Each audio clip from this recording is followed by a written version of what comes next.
प्रिय मित्रों, स्वागत है आपका आपके अपने चैनल स्टडी विद प्रदीप पे। दोस्तों, जैसा कि आप सभी लोग जानते हैं, टीजीटी, पीजीटी, जीआईसी लेक्चरर इत्यादि वैकेंसी के लिए हम लोग बायोलॉजी का हिंदी में क्वेश्चन आंसर कर रहे हैं। यह सीरीज आपकी इसमें आप कड़ी में आगे बढ़ रही है और इस कड़ी में आपके और भी वीडियोज अपलोड होने बाकी हैं अभी। आज की कड़ी में जो हमने टॉपिक चयन किए हैं उस टॉपिक में आपका बायोटेक्नोलॉजी से कुछ इंपॉर्टेंट क्वेश्चन रखे गए हैं। दूसरी टॉपिक आपकी जो है वो है जीन के आधुनिक विचारधारा से कुछ इंपॉर्टेंट टॉपिक रखे गए हैं। आनुवंशिकी अभियांत्रिकी से यानी जेनेटिक इंजीनियरिंग से कुछ इंपॉर्टेंट टॉपिक रखी गई। आज क्लोनिंग से कुछ इंपॉर्टेंट क्वेश्चन रखे गए हैं और कुछ जीनोमिक्स से आपके जीनोमिक्स से कुछ इंपॉर्टेंट टॉपिक रखे गए हैं, इंपॉर्टेंट क्वेश्चन रखे गए हैं। पादप जैव प्रौद्योगिकी यानी प्लांट बायोटेक्नोलॉजी और एनिमल बायोटेक्नोलॉजी से इंपॉर्टेंट क्वेश्चन और उसके बाद मेडिसिनल बायोटेक्नोलॉजी के भी इंपॉर्टेंट क्वेश्चन आज रखे गए हैं। पारिस्थितिकी जैव पारिस्थितिकी से रखे गए हैं प्रश्न, यानी आपको इकोलॉजी और बायोटेक्नोलॉजी के इंपॉर्टेंट क्वेश्चन रखे गए हैं। साथ में भारत में कृषि और ग्रामीण विकास से संबंधित कुछ इंपॉर्टेंट प्रश्न रखे गए हैं और औद्योगिक जैव प्रौद्योगिकी जिसे आप कहते हैं इंडस्ट्रियल बायोटेक्नोलॉजी से इंपॉर्टेंट क्वेश्चन रखे गए हैं। अगर हम देखें तो पूरे परिपेक्ष की अगर हम बात करें, उसके बाद आपका जो प्रश्न रखा गया वो रखा गया है मेडिकल टर्मिनोलॉजी या आप कह सकते हैं चिकित्सा प्रौद्योगिकी से इंपॉर्टेंट कुछ, और उसके बाद बायो चिकित्सा अभियांत्रिकी से इंपॉर्टेंट क्वेश्चन रखे गए। यानी अलग अलग टॉपिक के आपके कम से कम इसमें 300 क्वेश्चन रखे गए हैं और हम ये उम्मीद करते हैं कि इससे आपकी एक यूनिट ना सिर्फ तैयार होती बल्कि आने वाले एग्जाम में यहाँ से 20 से 25 क्वेश्चन का वेटेज भी आपको मिलेगा जो आपके लिए हेल्पफुल होगा। ये वही सभी प्रश्न रखे गए हैं जो डीएसएसबी में, केबीएस में या आपके टीजीटी, पीजीटी, जीआईसी, एलटी इत्यादि एग्जाम में पूछे गए हैं। जो कि यहाँ पे पूछे गए प्रश्नों को रखा गया लेकिन उनका लेबलिंग नहीं की गई, सबके लिखे नहीं गए हैं। लेकिन ये सभी प्रश्न आप जब प्रैक्टिस पेपर सॉल्व करेंगे, जैसा कि मैं आपको यूथ वाले में करा रहा हूँ, 1 मिनट सुन लीजिए सारी बातें, उसके बाद क्लास स्टार्ट होगी। बात नहीं करता हूँ मैं, आपको पता है, तो वो सारी चीज़ें आपके काम आएंगी। मैं आपसे यही रिक्वेस्ट करूंगा कि आप पूरा वीडियो देखिएगा, एक भी क्वेश्चन मिस मत करिएगा। और परीक्षा से पहले 1 या 2 दिन पहले, परीक्षा के 1 दिन पहले तो रेस्ट करिएगा, 2 दिन पहले आप इसकी पूरी सीरीज देख जाइएगा। आज की डेट में हमारा प्रयास है कि आज ही की डेट में हम कम से कम इसके 2 वीडियो अपलोड कर देंगे। एक तो ये अपलोड हो रहा है, इसके बाद एक और उसके बाद एक वीडियो बचेगा, ठीक है, उसको भी अपलोड कर देंगे तो ये पूरा खत्म हो जाएगा। पूरी सीरीज आपकी 7-8 वीडियो की हो जाएगी और 7-8 वीडियो अगर आप सही से देख लेते हैं तो मैं उम्मीद करूँगा कि आप टीजीटी आपकी पार है, यानी आप टीजीटी पास हो जाएंगे, आपका सिलेक्शन हो जाएगा, ठीक है। तो चलिए स्टार्ट करते हैं बिना वक्त गंवाए अब क्वेश्चन और आंसर। चलिए, बहुत आसान सा क्वेश्चन, पहला क्वेश्चन रखा गया है। आज का पहला प्रश्न रखा गया, सर्वाधिक जैव विविधता यानी बायोडाइवर्सिटी पाई जाती है। प्रश्न आसान है, सर्वाधिक जैव विविधता बायोडाइवर्सिटी पाई जाती कहाँ पे पाई जाती है। एक प्रश्न का आंसर हम लोग शांति से करेंगे, कहाँ पे, शांत घाटी में। कहाँ पे हम प्रश्न का आंसर कैसे करेंगे, शांति से करेंगे, यानी कहाँ पाई जाती जैव विविधता सबसे ज़्यादा, शांत घाटी में पाई जाती। कहाँ पाई जाती, शांत घाटी में, ठीक है। चलिए, समसूत्री विभाजन के पूर्ण हो जाने पर कितने संतत कोशिकाओं का निर्माण होता है। आपको यकीन ना हो तो आप जाकर के टीजीटी 2013 का पेपर देखिए, सेम प्रश्न ऐसे ही पूछा गया है।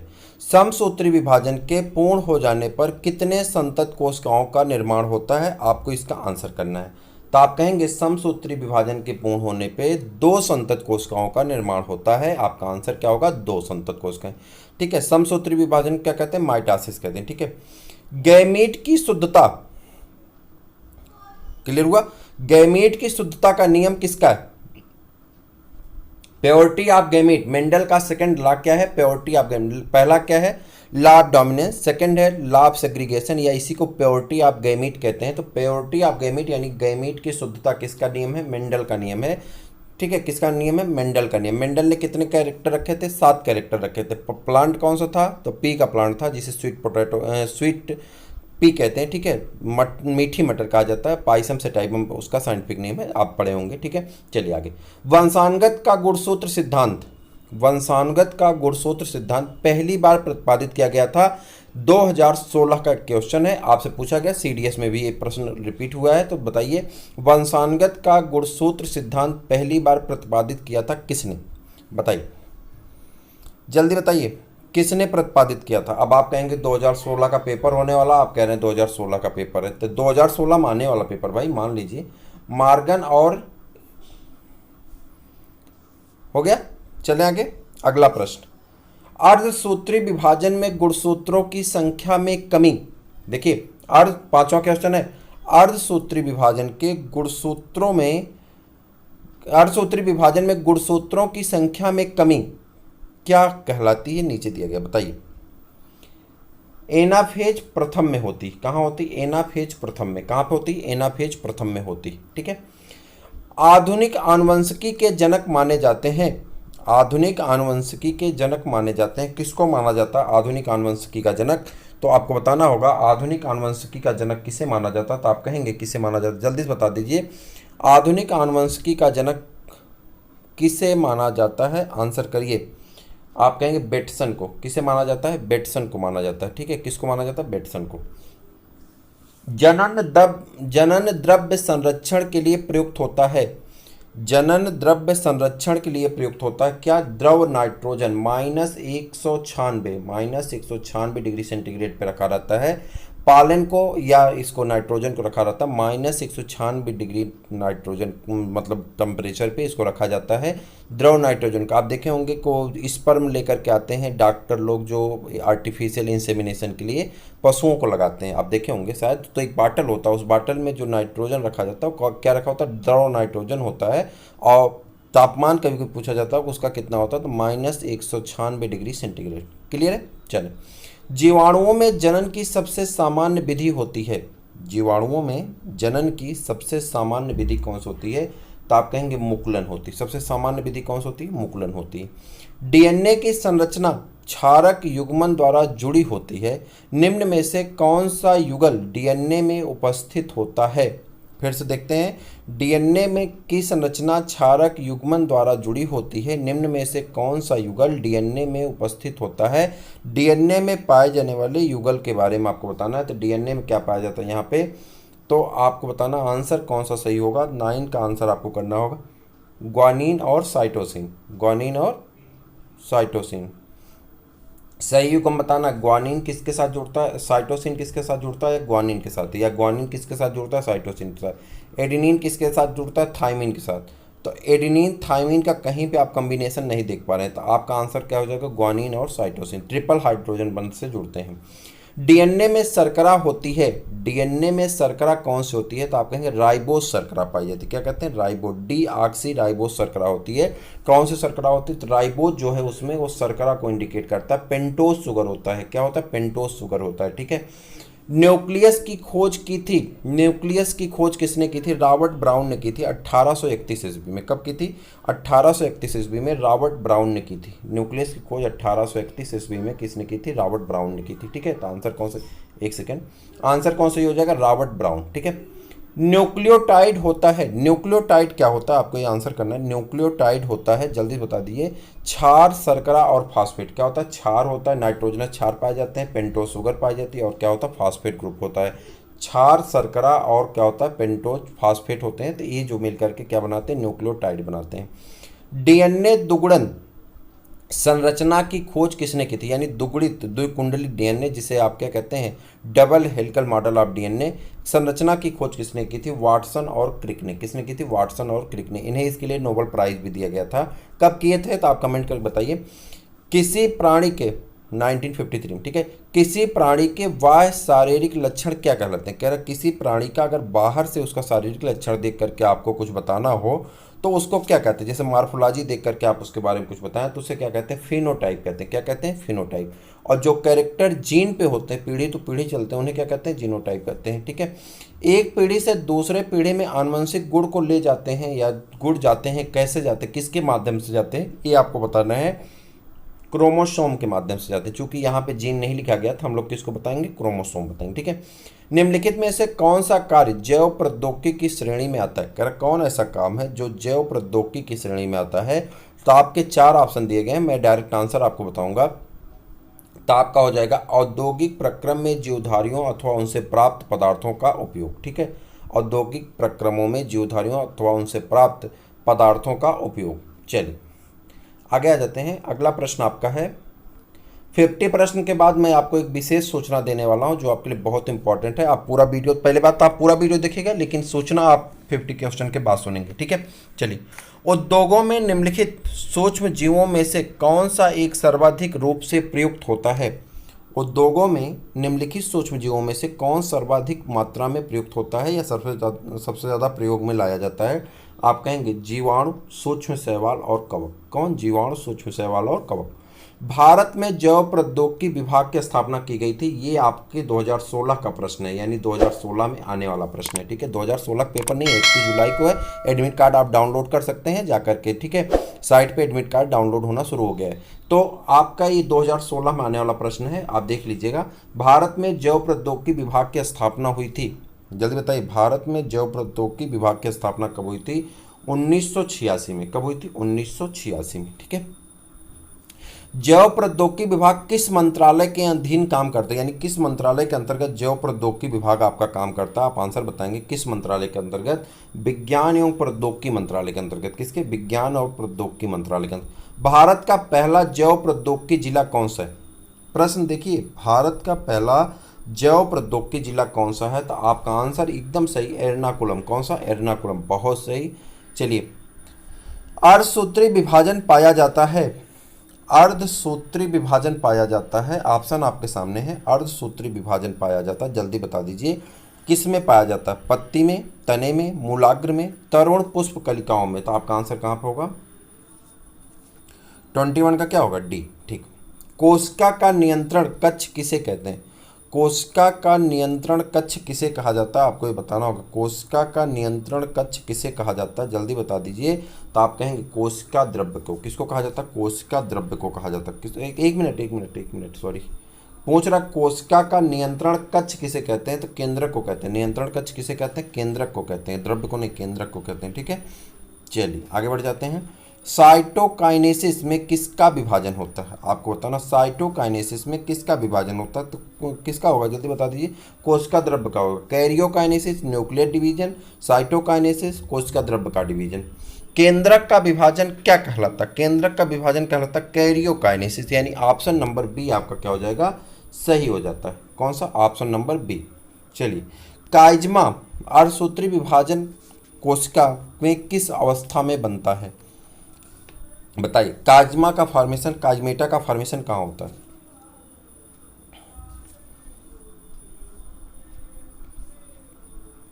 गुणसूत्र का वह भाग यहां पर गुणसूत्र विनिमय होता है कहलाता है। कह रहा गुणसूत्र का वह भाग जहां पर गुणसूत्र विनिमय होता है, यानी क्रॉसिंग ओवर होता है। विनिमय का मतलब क्या? क्रॉसिंग ओवर होता है, क्या कहलाता है? आपको ये बताना है। गुणसूत्र का वह भाग जहाँ पे क्रॉसिंग ओवर होता है क्या कहलाता है? आपको बताया। वाइवेलेंट कहलाएगा, क्या कहलाएगा? काइजमेटा कहलाएगा, सेंट्रोमियर्स कहलाएगा, क्रोमोमियर्स कहलाएगा। आंसर बताइए क्या कहलाएगा? तो आप कहेंगे काइजमेटा कहलाता। क्या कहलाता? काइजमेटा कहलाता। उत्तर प्रदेश के किस शहर में बायोटेक्नोलॉजी पार्क स्थित है जिसे बायोटेक्नोलॉजी सिटी के नाम से भी जाना जाता है? बताइए भाई, यहाँ के हमारे बहुत सब्सक्राइबर हैं, बताइए। लखनऊ वाले जितने मित्र हैं कमेंट करिए जल्दी से, कहाँ पे है बायोटेक्नोलॉजी पार्क? लखनऊ में, ठीक है। CDFD, centre for DNA fingerprinting and diagnostic. Answer करिए जल्दी से। Centre for DNA fingerprinting and diagnostic देश के किस शहर में DBT द्वारा स्थापित किया गया है? आंसर चाहिए आपका, जल्दी आंसर करिए। हैदराबाद। कहाँ पे? हैदराबाद, ठीक है। NABI, national agri food biotechnology institute and BPU bio processing unit Punjab के किस शहर में स्थित है जिसे नॉलेज सिटी के नाम से भी जाना जाता है? क्वेश्चन देखिए बड़ा है लेकिन क्वेश्चन इंपॉर्टेंट है। अगर आपसे नेवी का फुल फॉर्म ही पूछ ले तो आप याद रखिए, national agri food biotechnology institute या BPU का बायो प्रोसेसिंग यूनिट पंजाब के किस शहर में स्थित है जिसे नॉलेज सिटी के नाम से जाना जाता है? आंसर करिए, किस में है? मोहाली में है। कहाँ पे? पंजाब के मोहाली में, ठीक है। DBT द्वारा बड़ी इलायची उत्पादन कार्यक्रम large cardamom product plan program में ऊतक संवर्धन टिश्यू कल्चर कार्य कर इलायची की खेती को प्रोत्साहन देने हेतु योजना देश के किस क्षेत्र और राज्य में चलाई जा रही है? बताइए। उत्तराखंड के गढ़वाल और कमायूं क्षेत्र में। रेशम, जब एक क्वेश्चन आपका इंपॉर्टेंट है, वो तो मान लीजिए कार्डमम वाला थोड़ा सा उतना इंपॉर्टेंट नहीं है क्योंकि वो जीके टाइप का क्वेश्चन है, लेकिन ये क्वेश्चन आपका इंपॉर्टेंट है। रेशम जैव प्रौद्योगिकी सेरी बायोटेक्नोलॉजी के अंतर्गत रेशम कीट की वन्य प्रजातियां या प्रजाति से विभिन्न विकास अवस्थाओं में कई ऊतकों के अभिलक्षण की गई हैं, वे कौन सी हैं? कह रहा है कि इसमें कई अलग अलग लक्षण डाले गए हैं, वो कौन हैं उनके बारे में आपको बताना है। तो ये 4 ऑप्शन दिए गए हैं जिसमें से आपको याद रखना है कौन सा है। तो आप बताएंगे यहाँ पे, 1 सेकंड रुक जाइए, आपका आंसर होगा 31 का, जल्दी बता दीजिए क्या होगा। उपर्युक्त तीनों प्रजातियाँ। कितनी? उपर्युक्त तीनों प्रजातियाँ। अब आपको ऊपर नीचे थोड़ा जाना पड़ेगा। यहाँ देखिए, मूंगा, केवल मूंगा, ठीक है, इरी, मूंगा, इरी, और तीसरी कौन है? मूंगा, इरी, और 1 मिनट, मूंगा, इरी, टसर। ये तीनों प्रजातियां का क्या किया गया? संवर्धन किया गया है। नोबेल पुरस्कार विजेता वैज्ञानिक जेम्स डी वाटसन को किस कार्यक्षेत्र के लिए नोबेल पुरस्कार दिया गया था? नोबेल पुरस्कार वाटसन को किस क्षेत्र के लिए दिया गया था? तो आप बताएंगे किस क्षेत्र के लिए दिया गया था। तो आप कहेंगे आनुवंशिकी के कार्य करने के लिए दिया गया था, डीएनए की वही डबल स्ट्रक्चरल मॉडल। द्वितीय हरित क्रांति का संबंध किससे है? द्वितीय हरित क्रांति का संबंध किससे है? आंसर बताइए, आंसर बताइए कौन सा? जैव प्रौद्योगिकी के प्रयोग से। देखिए मेरी बात ध्यान से सुनिएगा आप, 50 क्वेश्चन के बाद मैं आपको एक बहुत बड़ी चीज़ बताने वाला हूँ। जैव प्रौद्योगिकी बायोटेक्नोलॉजी के क्षेत्र में मूंगफली एवं चना की उत्पादकता एवं गुणवत्ता बढ़ाने हेतु किस नए जैव उर्वरक का अभी विकास किया गया है? जैव प्रौद्योगिकी के क्षेत्र में मूंगफली एवं चना की उत्पादकता एवं गुणवत्ता बढ़ाने हेतु किस नए जैव उर्वरक का अभी विकास किया गया है? आप बताएंगे विकास किया गया, कब विकास किया गया था, जल्दी बता दीजिए। SOB, सल्फर ऑक्सीडाइजिंग बैक्टीरिया, इसे क्या कहते हैं? आइसोलेट फार्मूलेशन द्वारा, ठीक है। उसके बाद ICRISAT national crop research institute for semi arid tropics. ये सब क्वेश्चन घुमा फिरा के पूछे जाएंगे। संस्थान द्वारा मूंगफली के तना नेक्रोसिस बीमारी अर्थात GSND, ग्राउंडनट स्टेम नेरोसिस डिजीज, जो तंबाकू स्ट्रीट वायरस द्वारा फैलती है, की सहिष्णुता रेसिस्टेंसी हेतु ट्रांसजेनिक मूंगफली का विकास एवं मूल्यांकन किया गया, कहाँ स्थित है? यानी ट्रांसजेनिक मूंगफली तैयार की जा रही, ये कहाँ पर है और इस तरह कहाँ पे खेती की जा रही है? आपको इसका आंसर बताना है कहाँ पे स्थित है। तो आप बताएंगे कहाँ पे स्थित है। आंसर करिएगा, 1 सेकंड रुक जाइएगा, आंसर करिएगा कहाँ पे? नई दिल्ली में, पट्टनेरूर हैदराबाद में, या बंगलौर में, या चेन्नई में? आप बताइए 35 का आंसर आपका क्या होगा? आप कहेंगे पट्टनेरू हैदराबाद आंध्र प्रदेश में, ठीक है, याद रखिएगा। NIVI, Indian veterinary research institute, इज्जत नगर बरेली में है। कहाँ पे? उत्तर प्रदेश के बरेली में।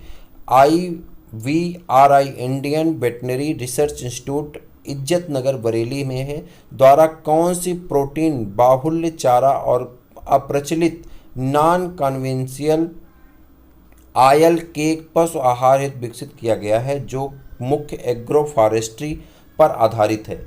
आप बताइए कौन सा मुख्य एग्रो फॉरेस्ट्री पर आधारित है? प्रश्न को समझ पाए हैं? नहीं समझ पाए हैं तो उसको ध्यान से पढ़िएगा, मेरे साथ साथ पढ़ते रहिए। जेट्रोपा, जिसे आप रतन जोत कहते हैं, बायोडीजल प्लांट भी कहा जाता है, जेट्रोपा की बात हो रही। IIT यानी इंडियन इंस्टीट्यूट ऑफ टेक्नोलॉजी, अगला प्रश्न है आपका 37 का। IIT, Indian institute of technology, नई दिल्ली में super computing facility for bio informatics सुविधाएं कब शुरू की गई? आपको ये बताना कब शुरू की गई। 37 का आंसर करेंगे वर्ष 2000 में, 2002 में। ये सब क्वेश्चन नहीं पूछे जाते, ठीक है।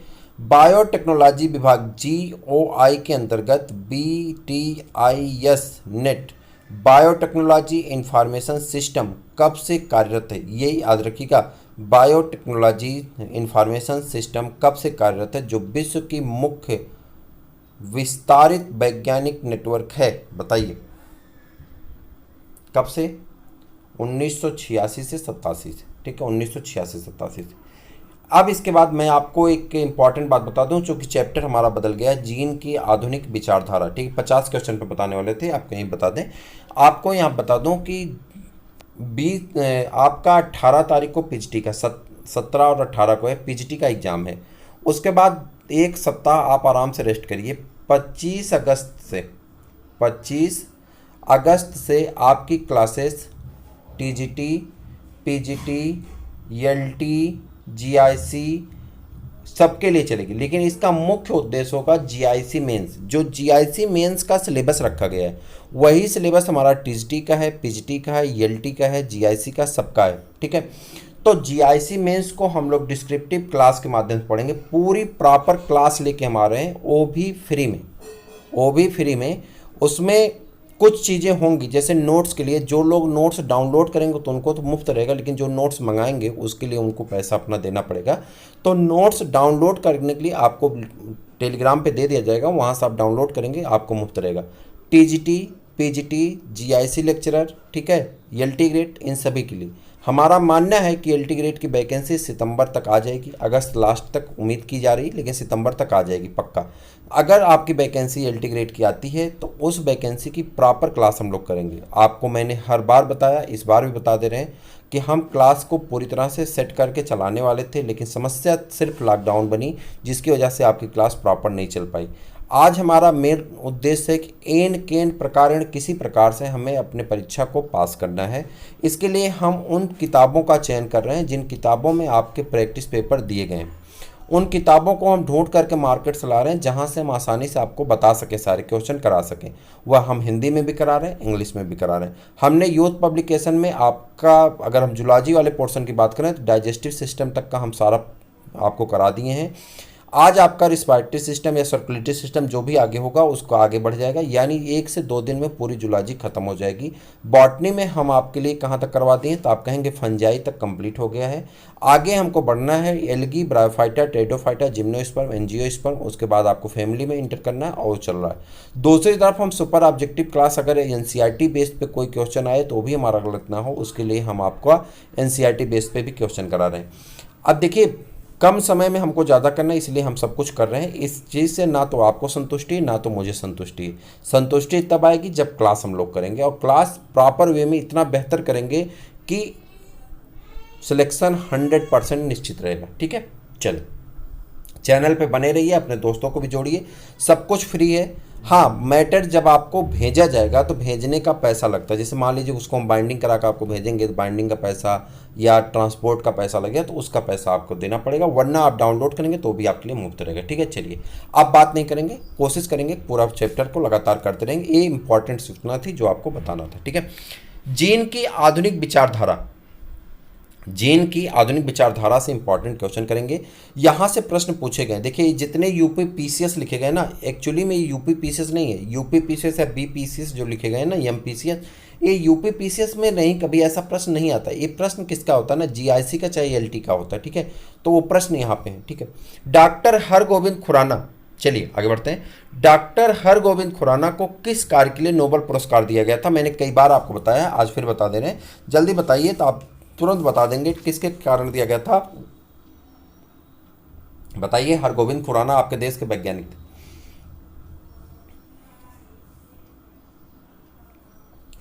जीव विज्ञान में विगत शताब्दी की सबसे अधिक महत्वपूर्ण खोज क्या है? कह रहा पिछली शताब्दी जो बीती है, यानी हम लोग 21 सेंचुरी में हैं, 20 सेंचुरी की सबसे बड़ी खोज क्या थी उसको आपको बताना है। जीव विज्ञान की 20 सेंचुरी की सबसे बड़ी खोज क्या थी? जीन की। किसकी खोज? जीन की। पहले ये माना जाता था क्रोमोसोम सबसे छोटा, फिर कहा गया डीएनए सबसे छोटा, फिर कहा गया जीन सबसे छोटी, फिर जीन के भी 3 इकाई आ गई, रेकान, म्यूकान और सिस्ट्रान। ठीक है, तो अब प्रॉब्लम थोड़ी सी बढ़ गई। जीन एक रेखीय क्रम में पाए जाते हैं, जीन एक रेखीय क्रम में पाए जाते हैं। आपको आंसर करना है कौन सा सही है। जीन एक रेखीय क्रम में पाए जाते हैं गुणसूत्रों पर। कहाँ पे पाए जाते हैं? गुणसूत्रों पर। ठीक है, चलिए क्रोमोसोम की संरचना में भाग लेते हैं। क्रोमोसोम की संरचना में भाग लेता है, क्या भाग लेता? प्रोटीन तो भाग लेगा ही लेगा क्रोमोसोम की संरचना में, और क्या लेगा? डीएनए लेता। क्रोमोसोम की संरचना में भाग लेते हैं डीएनए व प्रोटीन। ठीक है, निम्नलिखित में से किस प्रकार के कोशिका विभाजन में गुणसूत्रों का विनिमय क्रॉसिंग ओवर होता है?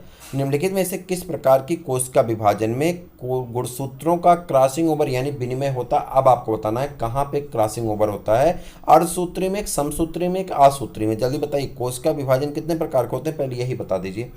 कोशिका विभाजन 3 प्रकार का होता है। ठीक है, ए माइटोसिस, माइटोसिस, मियासिस।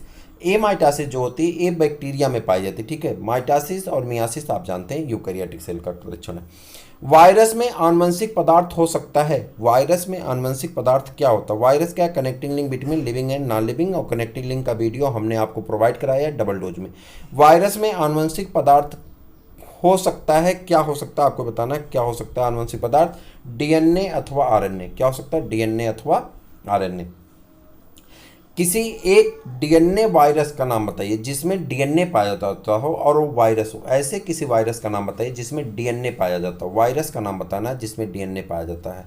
मैं उम्मीद करूंगा कि आप लोगों में से सबके आंसर आएंगे। डीएनए वायरस का नाम बताना है आपको कमेंट करके। ठीक है, लाइगेज नामक उत्प्रेरक का उपयोग होता है। लाइगेज नामक उत्प्रेरक का उपयोग होता है कहाँ पे? लाइगेज मैंने आपको बताया था टुकड़ों को जोड़ने के लिए उपयोग किया जाता है। डीएनए के टुकड़ों को जोड़ने के लिए किसका उपयोग किया जाता है? लाइगेज का उपयोग किया जाता है। इसे क्या कहते हैं वैज्ञानिक भाषा में? इसे आप क्लास 12 की जब बायोटेक्नोलॉजी पढ़ेंगे तो उसमें दिया गया है, आप एनसीईआरटी पढ़ ही रहे होंगे तो उसमें दिया गया होगा। ठीक है, तो जब उसमें पढ़ेंगे तो इसको क्या कहा जाता है, जल्दी बताइए। इसको कहा जाता है बायोग्लू कहा जाता है। किसको? लाइगेज को। ठीक, चलिए आगे। लिपिड होते हैं। लिपिड क्या होते हैं आप बताइए? लिपिड नहीं, प्लाज्मिड, सॉरी माफ करिएगा, प्लाज्मिड्स होते हैं। प्लाज्मिड क्या होते हैं आपको ये बताना। प्लाज्मिड क्या होते हैं? जीवाणु के आनुवंशिक पदार्थ जो क्रोमोसोम से बाहर होते हैं। जीवाणु की आनुवंशिक इकाई, जीवाणु का एक रोग, जीवाणुओं से प्राप्त प्रतिजैविक। अब आप बताइए किसमें कौन सा सही है, तो आप कहेंगे जीवाणु के आनुवंशिक पदार्थ जो क्रोमोसोम से बाहर होते हैं। ठीक, अगला प्रतिबंधन एंजाइम, रिस्ट्रिक्शन एंजाइम, इसको क्या कहते हैं? रिस्ट्रिक्शन एंजाइम किसे कहा जाता है? तो आप कहेंगे रिस्ट्रिक्शन एंजाइम की अच्छा खोज किसने की थी? तो स्मिथ और नाथन्स ने की थी। स्मिथ और नाथन्स ने की थी। रिस्ट्रिक्शन एंजाइम की खोज किसने? स्मिथ व नाथन्स ने की थी। ठीक है, जैव तकनीकी द्वारा निर्मित इंसुलिन सबसे पहले बाजार में पहुंची। जैव तकनीकी यानी बायोटेक्नोलॉजी द्वारा निर्मित इंसुलिन सबसे पहले बाजार में पहुंची जिसका नाम ह्यूमिलिन था। तो जब बाजार में पहुंची तो कब पहुंची थी ये बताना है। 1982 में। कब पहुंची थी? 1982 में। कब? 1982 में। आनुवंशिक सूचना का डीएनए से आरएनए का प्रवाह कहलाता है। आनुवंशिक सूचना में डीएनए से आरएनए की तरफ बढ़ना क्या कहलाता है? आनुवंशिक सूचना में डीएनए से आरएनए में बढ़ना क्या कहलाता है? आप बताएंगे क्या कहलाता है? ट्रांसक्रिप्शन कहलाता है। अनुलेखन कहते हैं हिंदी। मैंने आपको बताया सेंट्रल डोग्मा, डीएनए से डीएनए बनना। डीएनए से जब डीएनए बनना होता है तो क्या होता है? डीएनए से डीएनए का बनना रिप्लिकेशन कहलाता है। क्या कहलाता है? रिप्लिकेशन कहलाता है। ठीक है, डीएनए से आरएनए का बनना, डीएनए से आरएनए का बनना ट्रांसक्रिप्शन कहलाता है। क्या कहलाता है? ट्रांसक्रिप्शन। आरएनए से डीएनए का बनना, आरएनए से डीएनए का बनना रिवर्स ट्रांसक्रिप्शन, रिवर्स ट्रांसक्रिप्शन कहलाता है। ठीक है, और आरएनए से प्रोटीन का बनना क्या कहलाता है? ट्रांसलेशन कहलाता है। क्या कहलाता है? ट्रांसलेशन, हिंदी में अनुवाद कहते हैं। ठीक है, आरएनए एम आरएनए के रूप में अनुलिखित आनुवंशिक सूचना को प्रोटीन की भाषा में बदलने की प्रक्रिया कहलाती है। क्या कहलाती है आपको ये बताना है। आरएनए के को क्या कहते हैं? प्रोटीन में बदलने की भाषा को क्या कहते हैं? आप जल्दी बता दिए। अनुलेखन कहते हैं, या इसी को क्या कहा जाता है? ट्रांसलेशन कहते हैं। क्या कहते हैं? ट्रांसलेशन कहते हैं। अगला प्रश्न आपका आ जाएगा, प्रत्येक अमीनो अम्ल के लिए 3 क्षारकों का एक विशिष्ट अनुक्रम होता है जिसे क्या कहा जाता है? इसे कोडान कहते हैं। क्या कहते हैं? कोडान कहते हैं। क्या कहते हैं? कोडान कहते हैं। जैसे मान लीजिए अलग अलग कोड होते हैं उसको कोडान कहते हैं। टोटल कोडानों की संख्या कितनी होती है? 64 होती है। ठीक है, क्षारक अनुक्रम यू किस अमीनो अम्ल का प्रतिनिधित्व करता है? कह रहा क्षारक अनुक्रम यानी क्षारक कोडान जो रखा गया है वह किस ट्रिपल यू किस अमीनो अम्ल का प्रतिनिधित्व करता है? उस अमीनो अम्ल के बारे में बताना है। किसका? Phenyl alanine. याद रखिएगा, फेनिल एलेनिन का नाम याद रखिएगा, फेनिल एलेनिन। ठीक है, उसके बाद दूत एम आरएनए यानी मैसेंजर आरएनए में अनुलिखित आनुवंशिक सूचना का प्रोटीन रूप में अनुवाद होता है। कह रहा है जो mRNA आता है उसका किसमें प्रोटीन के रूप में अनुवाद हो जाता है, ऐसा कब होता है, तो इसके बारे में आप बताएंगे राइबोसोम पे। कहाँ पे होता है, राइबोसोम पर होता है। कहाँ पे होता है, राइबोसोम पर होता है। कुछ वायरस जैसे कि HIV में आरएनए से डीएनए का संश्लेषण होता है, मैंने बताया ना आरएनए से भी डीएनए बनता है, ये क्या कहलाता है, तो इसे क्या कहते हैं, रिवर्स ट्रांसक्रिप्शन कहते हैं। क्या कहते हैं, रिवर्स ट्रांसक्रिप्टेज कहते हैं। क्या कहते हैं, रिवर्स ट्रांसक्रिप्टेज कहते हैं। और उसके बाद 17 नंबर का क्वेश्चन आपका आ जाता है, जंपिंग जीन की खोज किसने की थी। जंपिंग जीन की खोज किसने की थी, बारबरा और किसने, मैक्लिंटाक ने, बारबरा और मैक्लिंटाक ने। उसके बाद स्वतः उत्परिवर्तन की दर समानता होती है, कह रहा अगर सेल्फ म्यूटेशन हो तो उसकी दर कितनी होती। यह इंपॉर्टेंट क्वेश्चन है, आप इसे नोट करके रखिए। आपसे पूछा जा रहा है स्वतः उत्परिवर्तन की दर सामान्यतः कितनी होती है, यानी सेल्फ म्यूटेशन का रेट बताना है कितना होता है, जल्दी बता दीजिए। आंसर ये मोस्ट इंपॉर्टेंट है, खास करके पीजीटी के लिए या जीआईसी के लिए। तो आपका आंसर होगा 10⁻⁴ से 10⁻⁷ प्रति जीन। याद रखिएगा 10⁻⁴ से 10⁻⁷ प्रति जीन। यह आंसर अगर आ जाए तो गलत मत करिएगा। ओपेरान अवधारणा से ओपेरान अवधारणा के प्रतिपादक कौन थे, यानी ओपेरान अवधारणा के प्रतिपादक कौन थे, आपको आंसर करना है। तो आप कहेंगे जैकोब और मोनार्ड, ठीक है, यफ जैकोब और जे मोनार्ड, ठीक है।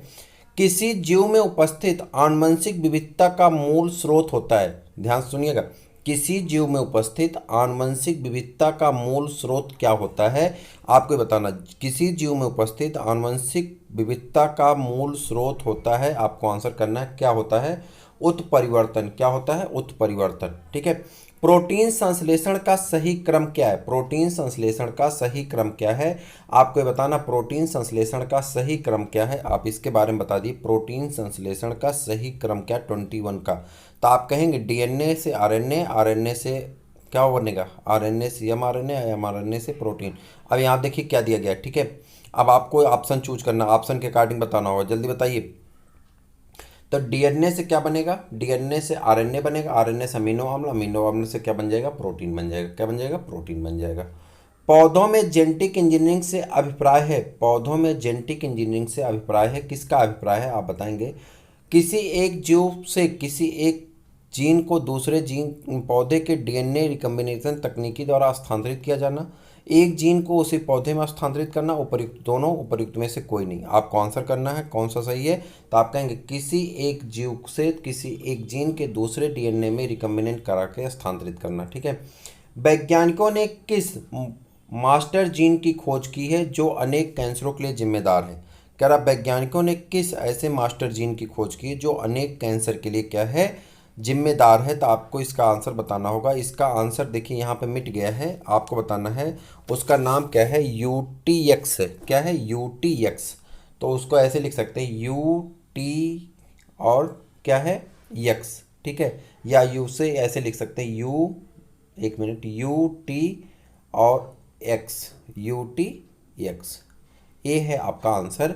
ये अनेक कैंसरों के लिए क्या है, जिम्मेदार है। याद रखिएगा यह क्वेश्चन इंपॉर्टेंट है। वैज्ञानिकों ने एक मास्टर जीन की खोज की जिसका नाम क्या है, UTX है। क्या है, UTX, गलत नहीं करेंगे, UTX, ठीक है।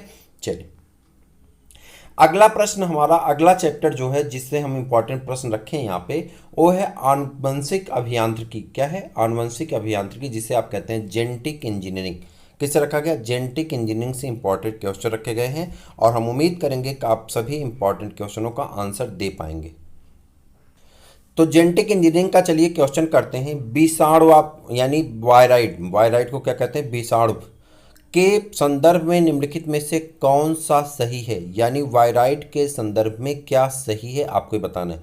वायराइड से क्या मैच करेगा, जल्दी से आंसर कर दीजिए। यहाँ पे आंसर आप पढ़ चुके होंगे, ठीक है, चारों ऑप्शन आप पढ़ लीजिए। आंसर हम आपको बताएंगे आंसर कौन सा सही है। तो आंसर सही है, आरएनए में प्रोटीन आवरण 250 से लेकर के 400 न्यूक्लियोटाइड का होता है।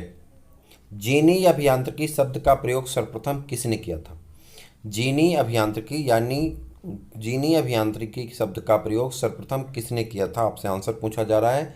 आप कहेंगे AC पालवर्ग ने। किससे, AC पालवर्ग ने। देखिए प्रश्न बड़े देखने में बड़े आसान लग रहे हैं, इतने आसान है नहीं, सब रटने वाले हैं, ठीक है।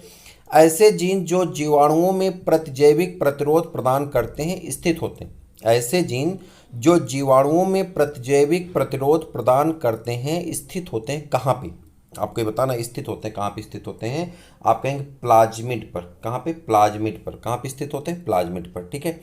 डीएनए के दो पूरक न्यूक्लियोटाइड श्रृंखलाएं होती हैं। यदि इनमें से एक श्रृंखला में न्यूक्लियोटाइड का क्रम AGCTTCGA है तो दूसरी श्रृंखला का न्यूक्लियोटाइड क्रम क्या होगा? आपको कन्वर्ट कर देना है। क्या करना है? उसको कन्वर्ट कर देना है। देखिए ए किससे जुड़ता है? टी से। ए किससे जुड़ जाएगा? तो ए जब भी जुड़ता है एडेनिन, जब भी जुड़ता है किससे? थाइमिन से, ठीक है। डबल बॉन्ड से जुड़ता, हम एक एक पाई से दिखा रहे हैं। जी जब भी जुड़ेगा किससे जुड़ता है? सी से। और सी किससे जुड़ता है? जी से। टी किससे जुड़ता है? अब बात आई टी किससे जुड़ेगा? ए से। फिर टी किससे जुड़ेगा? ए से। सी किससे जुड़ेगा? जी से, ठीक है। जी किससे जुड़ेगा? सी से। और ए किससे जुड़ेगा? टी से। तो इस तरह का कंपोजिशन आपको जो देखने को मिल रहा है वो कहाँ पर मिल रहा है? ऑप्शन नंबर सी में, ठीक है। एडेनिन जब भी जुड़ता है थाइमिन से डबल बॉन्ड से, और ग्वानिन जब भी जुड़ता है साइटोसिन से ट्रिपल बंध से जुड़ता है। चलें आगे। डीएनए की दो श्रृंखलाओं के अंतिम छोर पर नई डीएनए श्रृंखलाएं जोड़ने के लिए किस विशिष्ट एंजाइम का प्रयोग किया जाता है? बायोग्लू किसे कहते हैं? बताइए। कह रहा है डीएनए की दो श्रृंखलाएं हैं, उसके अंतिम छोर पर एक नई श्रृंखला जोड़ने के लिए किस एंजाइम का उपयोग करते हैं? आपको आंसर करना है। आप कहेंगे यहाँ पे टर्मिनल इन ट्रांसफरेज का। किसका? Terminal transferase. आपका आंसर क्या होगा? टर्मिनल ट्रांसफरेज का उपयोग करते हैं। लखनऊ में केंद्रीय औषध अनुसंधान संस्थान CDRI द्वारा खोजी गई दवाइयों में हार्मोन रहित गर्भ निरोधक सेंट क्रोमन का बाजारी नाम क्या है? ठीक है, सेंट क्रोमन का बाजारी नाम क्या है? तो आप उसे क्या कहते हैं? सहेली कहते हैं। किस नाम से बिकता है? सहेली नाम से बिकता मार्केट में। रिसुग। रिसुग क्या है? रिसुग क्या है आपको बताना। रिसुग क्या है? ठीक है, रिसुग के बारे में बताइए। रिसुग क्या है? पुरुषों के लिए जनसंख्या नियंत्रण का टीका। पुरुषों के लिए जनसंख्या नियंत्रण का क्या है? टीका है रिसुग। आप देखिए इस समय जनसंख्या पॉलिसी पास की गई है, यह प्रश्न आपसे पूछा जा सकता है। इन सब प्रश्नों पे ध्यान दीजिए, ठीक है। भारत में पोलियो वैक्सीन का निर्माण कौन करता है? भारत में पोलियो वैक्सीन का निर्माण कौन करता है आपसे पूछा जा रहा है। तो आप कहेंगे Bharat immunology and biological corporation Bulandshahr में स्थित है। कहाँ पे स्थित है? बुलंदशहर में स्थित है। चलें आगे। चलिए, उसके बाद अगला है कौन सी तकनीकी में आनुवंशिक अभियांत्रिकी के क्षेत्र में क्रांतिकारी परिवर्तन ला दिया? कह रहा कौन ऐसी तकनीकी है जो आनुवंशिक अभियांत्रिकी के क्षेत्र में क्रांतिकारी परिवर्तन लाया है, उसके बारे में आपको बताना है। तो आप कहेंगे PCR तकनीकी। एक सेकंड रुक जाइए, कहीं जाइएगा नहीं, वो आपका ओपन हो जाएगा। PCR, ठीक है। कहाँ पे? एक सेकंड। PCR तकनीकी क्या है? PCR तकनीकी, ठीक है। PCR तकनीकी के विकास का श्रेय किसे दिया जाता है? PCR तकनीकी के विकास का श्रेय किसे दिया जाता है? तो आप कहेंगे किसको दिया जाता है? कैरी मुलिस को। कैरी मुलिस को। ये सब क्वेश्चन पूछे गए हैं, पूछे जाएंगे, मैं कई बार बता चुका हूँ इस बात को।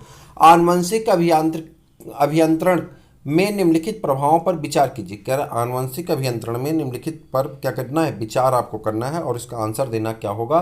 तो आप कहेंगे क्या होगा? 1 2 3। एक क्या है? रोग प्रतिरोधक। 2 क्या है? वृद्धिवर्धन।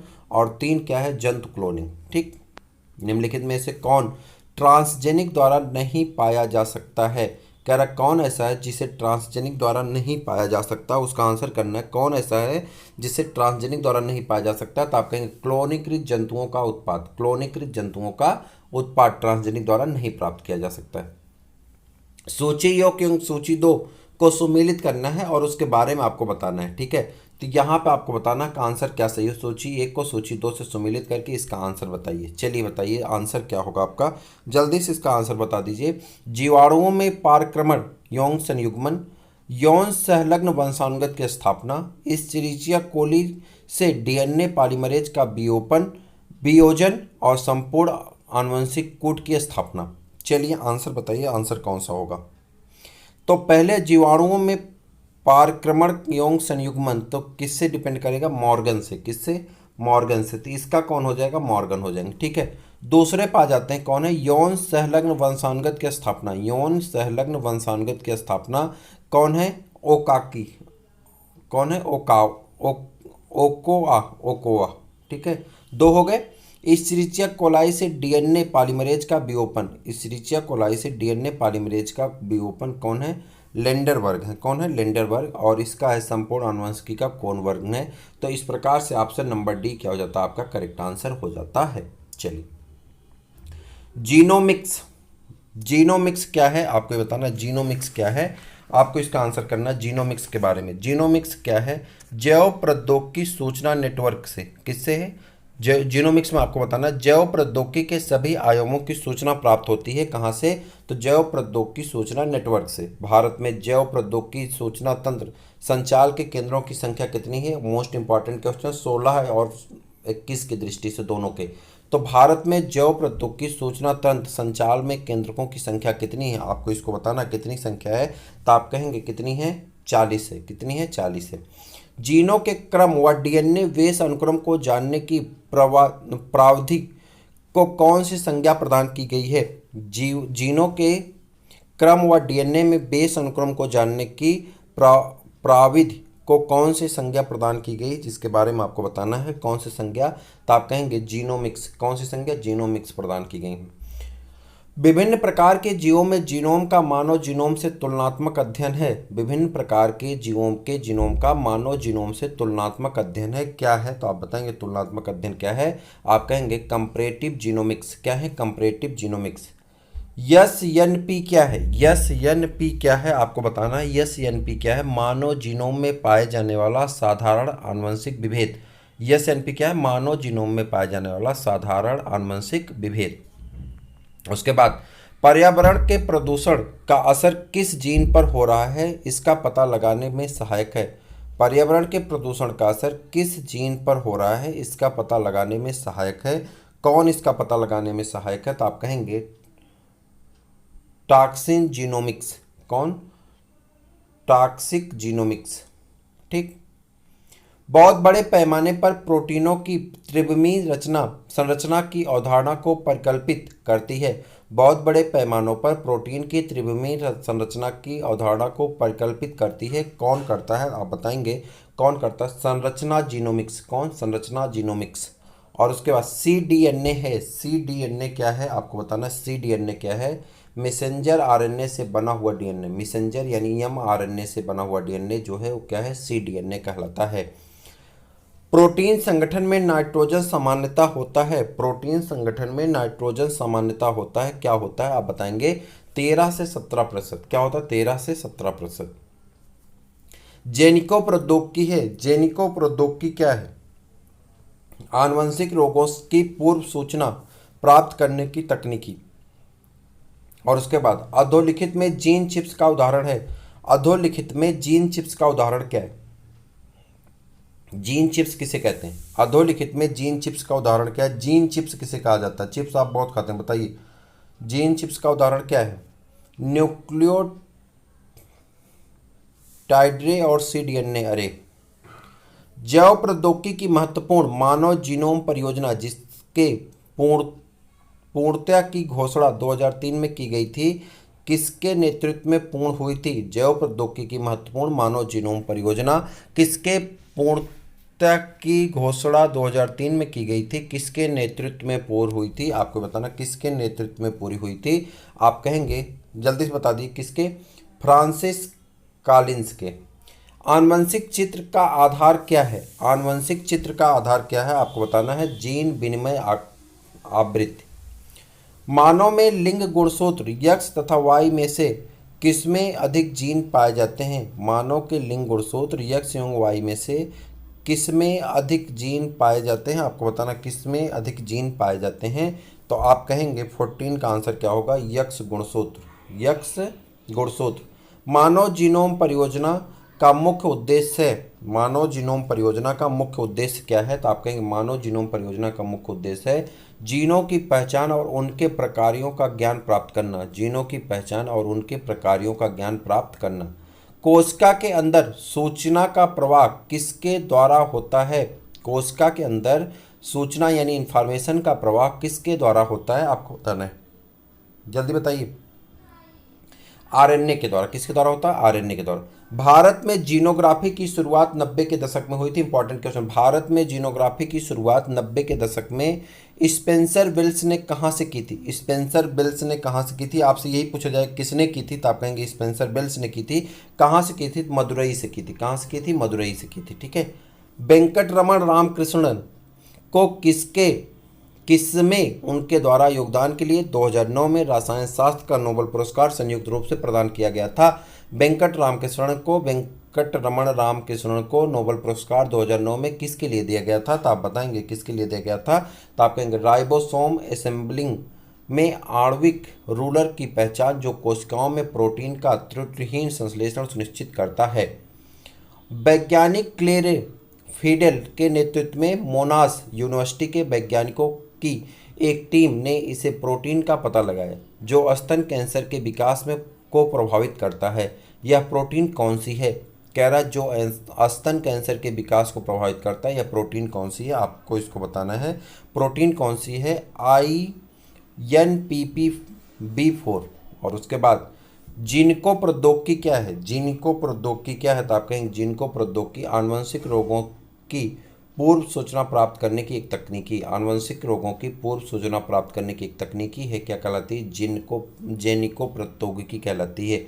जेनिको प्रौद्योगिकी कहलाती है। चलें, अगला चैप्टर जो हमने रखा है वो किससे रखा? क्लोनिंग से। क्लोनिंग से इंपॉर्टेंट क्वेश्चन हम लोग करेंगे, ज़्यादा क्वेश्चन नहीं क्लोनिंग के। आपकी सीरीज में अभी बहुत क्वेश्चन हैं, आप करते रहिए, परेशान होने की आवश्यकता नहीं, लगातार आप आगे बढ़ते रहिए। आज इस तरह के सभी क्वेश्चन को कर लेंगे। इसके बाद हमारा पूरा जंतु जगत पूरा बचा हुआ है। पूरे जंतु जगत का अभी क्वेश्चन बचा है। जंतु जगत में एनिमल किंगडम का पूरा सभी फाइलम, चाहे कार्डेट के हों चाहे नॉन कार्डेट हों, उसको करना है। ठीक है, टोटल फाइलम करने, क्लास भी करना है कार्डेटा का, आप जानते हैं। ठीक है, उसमें आपको कुछ फोकस पॉइंट है, उसको पढ़ना है। फिजियोलॉजी करना है, तो ये पूरा अभी फिजियोलॉजी और ये जंतु जगत पूरा बचा हुआ है, इसको करना है। 2 वीडियो में कंप्लीट होगा। उसके बाद इतना करने के बाद हमारे पास पूरा कलेक्शन हो जाएगा। जितना हमारी टॉपिक है सबके MCQ हम कर चुके होंगे। उसके बाद आपके एक सामान्य सी किताब आती है जिसे आप सामान्य ज्ञान कहते हैं,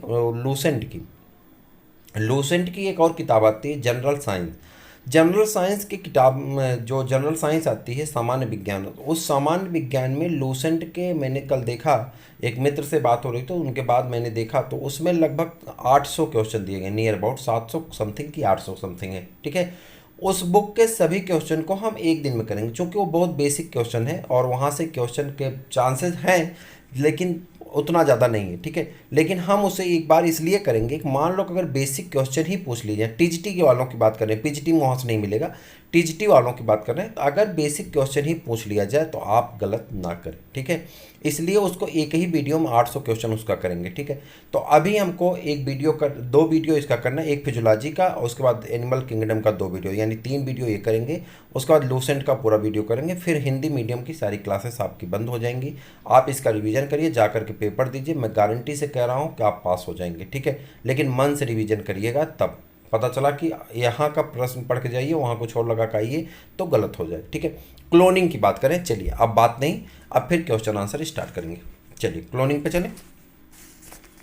हाँ, एक सेकंड रुक जाइए, क्लोनिंग पे आ जाते हैं। क्लोनिंग पे ज़्यादा क्वेश्चन नहीं है। क्लोनिंग के टोटल आपके कितने 7 या 8 क्वेश्चन है। ठीक है, क्लोनिंग कथन दिया गया है डाली सर्वप्रथम क्लोन की गई स्तनी थी, यानी मैमल्स थी। डाली पात्र निषेचन द्वारा उत्पन्न की गई थी। अब निष्कर्ष दिया गया था, क्या कारण?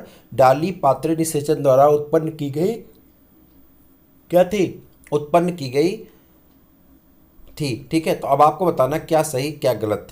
कथन निष्कर्ष के बारे में आप जानते होंगे, उसी हिसाब से का क्वेश्चन है, तो आप ऑप्शन देख लीजिए, आंसर बताइए। आप कहेंगे ए सही है परंतु आर क्या है? गलत है। ए सही है और आर क्या है? गलत है। अधोलिखित में से कौन सा समूह क्लोनिंग फसलों का है? कह रहा कौन सा ऐसा समूह है जो क्लोनिंग फसलों से संबंधित है, यानी फसल ऐसी जो क्लोन की गई हो। अदरक, हल्दी, शकरकंद, आलू और गन्ना, ये सभी क्लोनिंग फसलों के क्या हैं? समूह हैं। चलिए, सभी क्लोनी फसलों में पाया जाता है। कह रहा जो क्लोन करने वाली फसल है, क्लोनिंग की गई जिनकी, उसमें पाया जाता है, क्या पाया जाता है? आपको आंसर कर देना, क्या पाया जाता है? पर परागण की क्षमता। क्या पाया जाता है? पर परागण। सभी क्लोन का लक्षण प्रारूप यानी फिनोटाइप उत्पन्न होता है, सभी क्लोन का लक्षण प्रारूप उत्पन्न होता है। तो आप बताएंगे लक्षण प्रारूप उत्पन्न होता कैसे, तो आप कहेंगे उसके जीन प्रारूप वातावरण और जीन प्रारूप यक्ष वातावरण अनन्योकरण प्रभाव के कारण। किसी क्लोन में विद्यमान विविधता का कारण क्या है, किसी क्लोन में विद्यमान विविधता का कारण क्या है, तो आप कहेंगे केवल वातावरणीय प्रभाव, केवल वातावरणीय प्रभाव। उसके बाद आ जाते हैं आपका निम्नलिखित कोशिका प्रकारों में से किस एक की किसी भी प्रकार की कोशिका में विकसित होने की क्षमता है।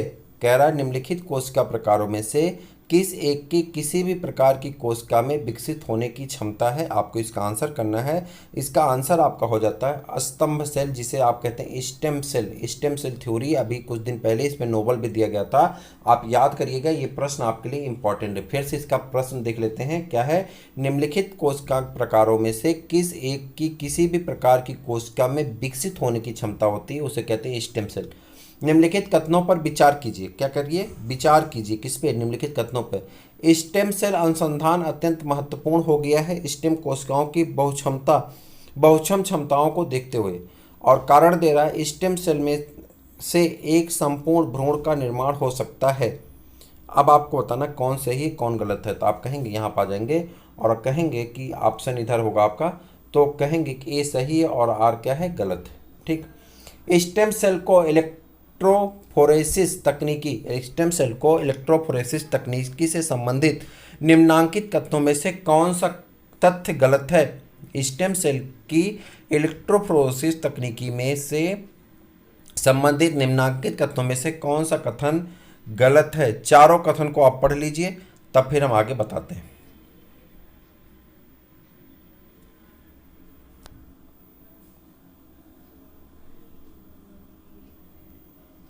चलें, यह तकनीकी स्टेम सेल के जैविक अणुओं के इस्तेमाल पर आधारित है। चलिए, उसके बाद आ जाते हैं पादप जैव प्रौद्योगिकी, प्लांट बायोटेक्नोलॉजी में हम लोग इंटर करेंगे। प्लांट बायोटेक्नोलॉजी के इंपॉर्टेंट क्वेश्चन को करेंगे। बायोडीजल बनाने में उपयोग किया जाता है, बायोडीजल बनाने में हम लोग उपयोग करते हैं जेट्रोपा का, जिसे हिंदी में रतन ज्योत कहते हैं। क्या कहते हैं, रतन ज्योत कहते हैं, जेट्रोपा कहा जाता है। ऊतक संवर्धन किसमें पूछा गया है, जीआईसी में। ऊतक संवर्धन का सही वर्णन निम्नलिखित में से कौन सा है। कह रहा ऊतक संवर्धन यानी टिश्यू कल्चर का सही वर्णन निम्नलिखित में से कौन सा है। आपको इसका आंसर करना है कौन सा है सही, तो आप बताइए कौन सा है। तो आप कहेंगे कौन सा है, उद्यान कृषि की फसलों का विकास और प्रसार। उद्यान कृषि यानी जो आपके गार्डन की खेती होती है, बागानी जिसे कहते हैं, उद्यान कृषि की फसलों का विकास और प्रसार। सौर ऊर्जा का सबसे बड़ा यौगिकीकरण कौन है। सौर ऊर्जा का सबसे बड़ा यौगिकीकरण यानी फिक्सेटर कौन है, फिक्सेटर कौन है, जल्दी बताइए। फिक्सेशन कौन करता है सबसे ज़्यादा सौर ऊर्जा का, तो आंसर करेंगे आप हरे पौधे। कौन करता है, हरे पौधे। कौन करता है, हरे पौधे करता है। नर और मादा युग्मकों में लैंगिक संलयन के बिना बीज का विकास क्या कहलाता है। नर और मादा युग्मकों के लैंगिक संयुग्मन के बिना या संलयन के बिना जीव का विकास क्या कहलाता है। ऑप्शन आपके सामने है, आंसर करिए आप क्या सही है। एपोमिक्सिस कहलाता, क्या कहलाता है, एपोमिक्सिस, असंग जनता। उसका निम्नलिखित में से कौन सी स्थित गेंदा और स्वीटपी में पर परागण के लिए अनुकूली है। कह रहा निम्नलिखित में से कौन सी स्थित गेंदा और स्टूपी में पर परागण के लिए अनुकूली है। तो आपको बताना कौन सा ऐसा है। तो आप कहेंगे भिन्न काल परिपक्वता, भिन्न काल परिपक्वता।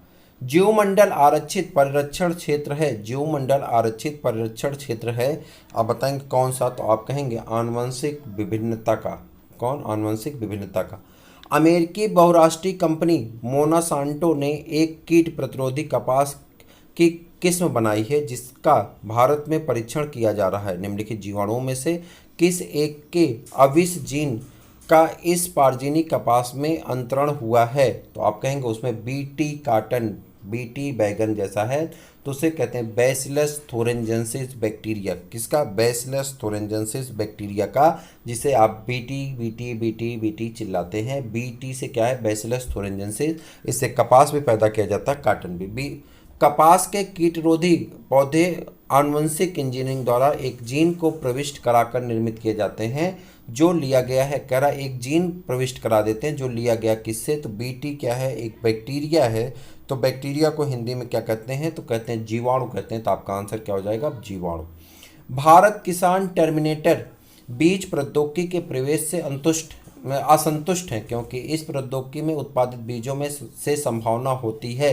कह रहा है भारतीय किसान टर्मिनेटर जैव प्रौद्योगिकी के प्रवेश से असंतुष्ट है क्योंकि इस प्रौद्योगिकी से उत्पादित बीजों से संभावना होती। किस प्रकार की संभावना होती? तो आप कहेंगे लैंगिक रूप से बांझ पौधे उगने की।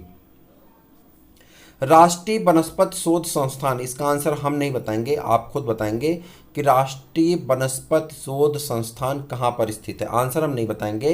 ये है आपका 10वां क्वेश्चन और आप 10 लिख करके आंसर जरूर लिखिएगा। ABCD मत लिखिएगा, नाम लिखिएगा चेन्नई, कोलकाता, नई दिल्ली, लखनऊ। ठीक है, राष्ट्रीय वनस्पति शोध संस्थान स्थित है, कहाँ पर स्थित है इसका आंसर आप खुद बताएंगे, हम नहीं बताएंगे। बहुत इंपॉर्टेंट क्वेश्चन है और 2-3 बार पूछा गया है। मानव द्वारा निर्मित प्रथम खाद्यान्न ट्रिटिकल का विकास सबसे पहले किस देश में किया गया था? ट्रिटिकल का विकास सबसे पहले कहाँ किया गया था? तो आप कहेंगे कहाँ पे? स्वीडन में। कहाँ पे किया गया था? स्वीडन में। कहाँ पे? स्वीडन में। और संकर ओज, ठीक है, संकर ओज किसे कहते हैं? हेरेट्रोसिस किसे कहते हैं? तो आप बताएंगे संकर ओज किसे कहते हैं? आप कहेंगे जब प्रथम पीढ़ी किसी संलक्षण में अपने दोनों जनकों से उत्कृष्ट हो। टर्मिनेटर तकनीकी उसके द्वारा उत्पन्न निम्न में से किसकी बिकवारी के लिए है?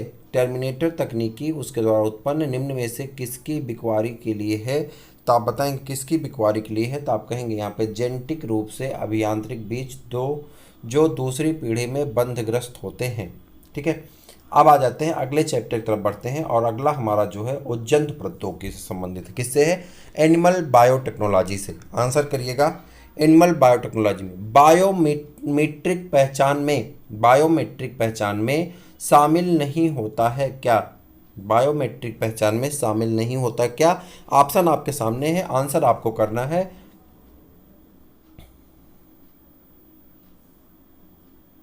क्लियर? चलिए, दूध किस जीवाणु के कारण खराब होता है?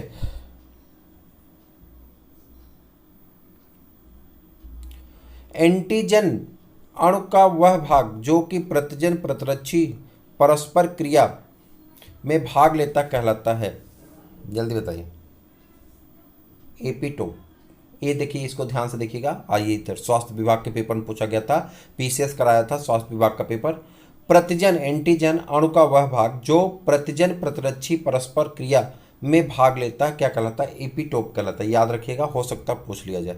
चलिए, जंतुओं में प्रतिरक्षी अनुक्रिया के लिए जिम्मेदार कोशिकाओं को क्या संज्ञा दी गई? जंतुओं में प्रतिरक्षी अनुक्रिया के लिए जिम्मेदार कोशिकाओं को क्या संज्ञा दी गई? आपको इसका आंसर बता देना, क्या संज्ञा दी गई है? तो आप कहेंगे लिम्फोसाइट। क्या कहे संज्ञा दी गई? लिम्फोसाइट की संज्ञा दी गई। पात्रे निषेचन इन विट्रो फर्टिलाइजेशन में शिशु का विकास होता है। पात्रे निषेचन इन विट्रो फर्टिलाइजेशन में शिशु का विकास होता है, कहाँ पे होता है? तो आप कहेंगे शिशु का विकास होता है। तो आप कहेंगे इसका आंसर क्या? इसका आंसर हो जाएगा, क्या हो जाएगा? तो आपको बताना होगा कहाँ पे होता है। तो आप बताएंगे इसका आंसर हो जाता है आपका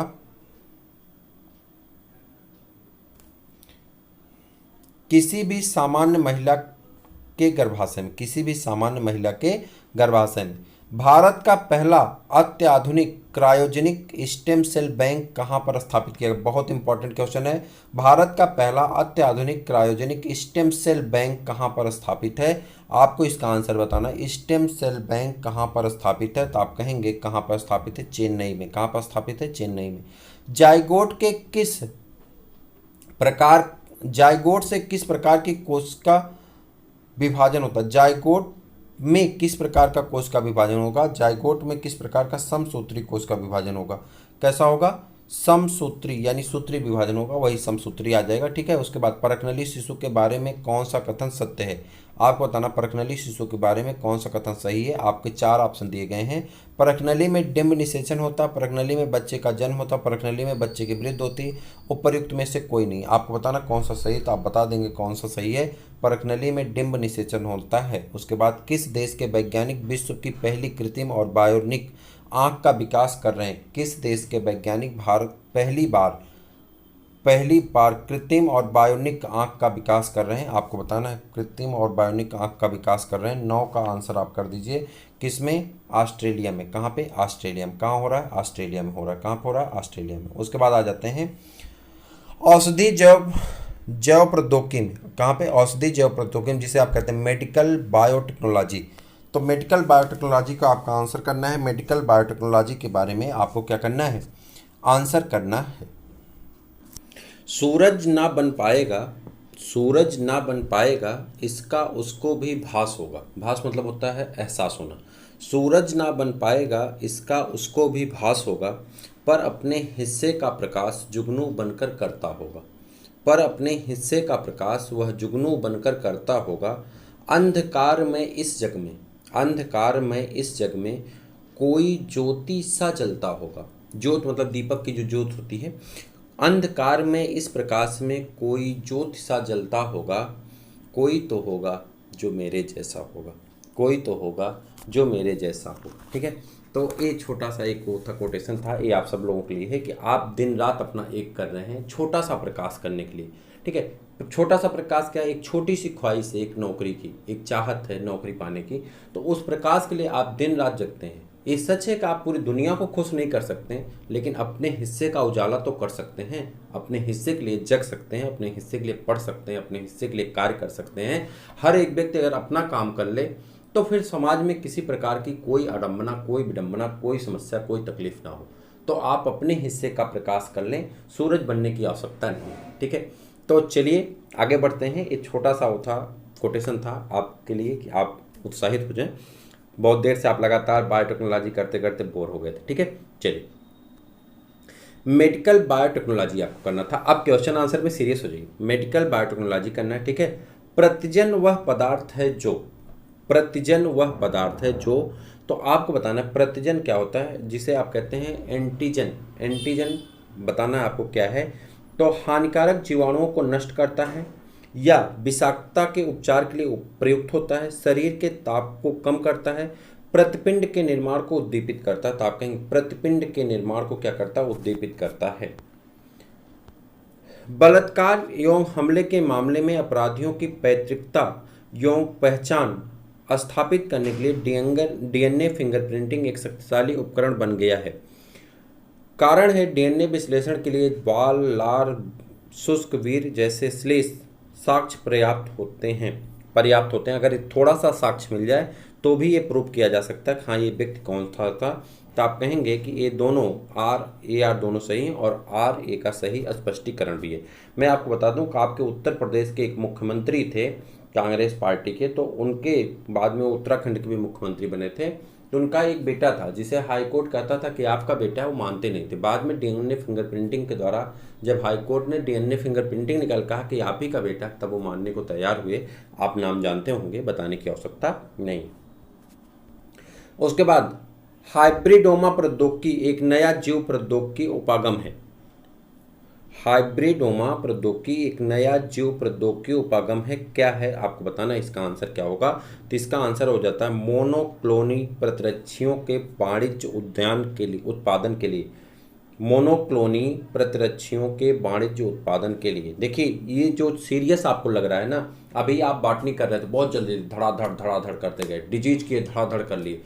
इसमें बड़े धीरे धीरे चल रहे हैं। हम भी बहुत तेज बोल सकते हैं, हम तो बोल के निकल जाएंगे, लेकिन आप इसको पढ़ के शब्दों के अकॉर्डिंग चलेंगे तो ज़्यादा लाभ होगा। ठीक है, साथ में पढ़ते भी रहिए। ठीक है, मैं आपको कभी लिखने के लिए नहीं कहता, पढ़ते रहिए। मैं आपको बुक भी बता दूंगा किस बुक से आप बुक परचेज कर लीजिएगा। मार्केट में बुक अवेलेबल है, सब जगह मिल जाएंगी आपको बुक। मैं अभी लास्ट में बता दूंगा किस बुक से है। आप बुक परचेज कर लिए, वहाँ से प्रैक्टिस पेपर करते रहिए, आपके लिए बहुत बेनिफिशियल हो जाएगा। ठीक है, चलिए किस प्रकार के टीके का प्रयोग करने पर कभी कभी टीके में रोगजनक के उग्र रूप में होने के कारण टीका धारक की मृत्यु हो जाती है? फिर से देखते हैं। किस प्रकार के टीके का प्रयोग करने पर कभी कभी टीके में रोगजनक के उग्र रूप में होने के कारण टीका धारक की मृत्यु? बताइए। आप कहेंगे पारंपरिक टीके में। किसमें? पारंपरिक टीके में। उसके बाद संश्लेषित प्रोब जिन्हें सामान्यतः रोग आदि के निदान के लिए प्रयोग किया जाता है में अधिकांशतः किस रेडियो आइसोटोप का प्रयोग किया जाता है?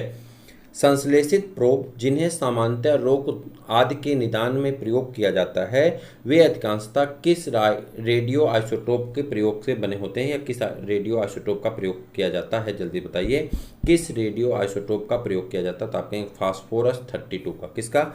फास्फोरस 32 का। हाइब्रिडोमा तकनीकी के विकास के लिए किस वैज्ञानिक को 1984 में नोबेल पुरस्कार से सम्मानित किया गया था? ये तो जी के टाइप का क्वेश्चन हो जाता है, लेकिन आप देख लीजिए, जी कोलर और सी मिल्कस्टीन को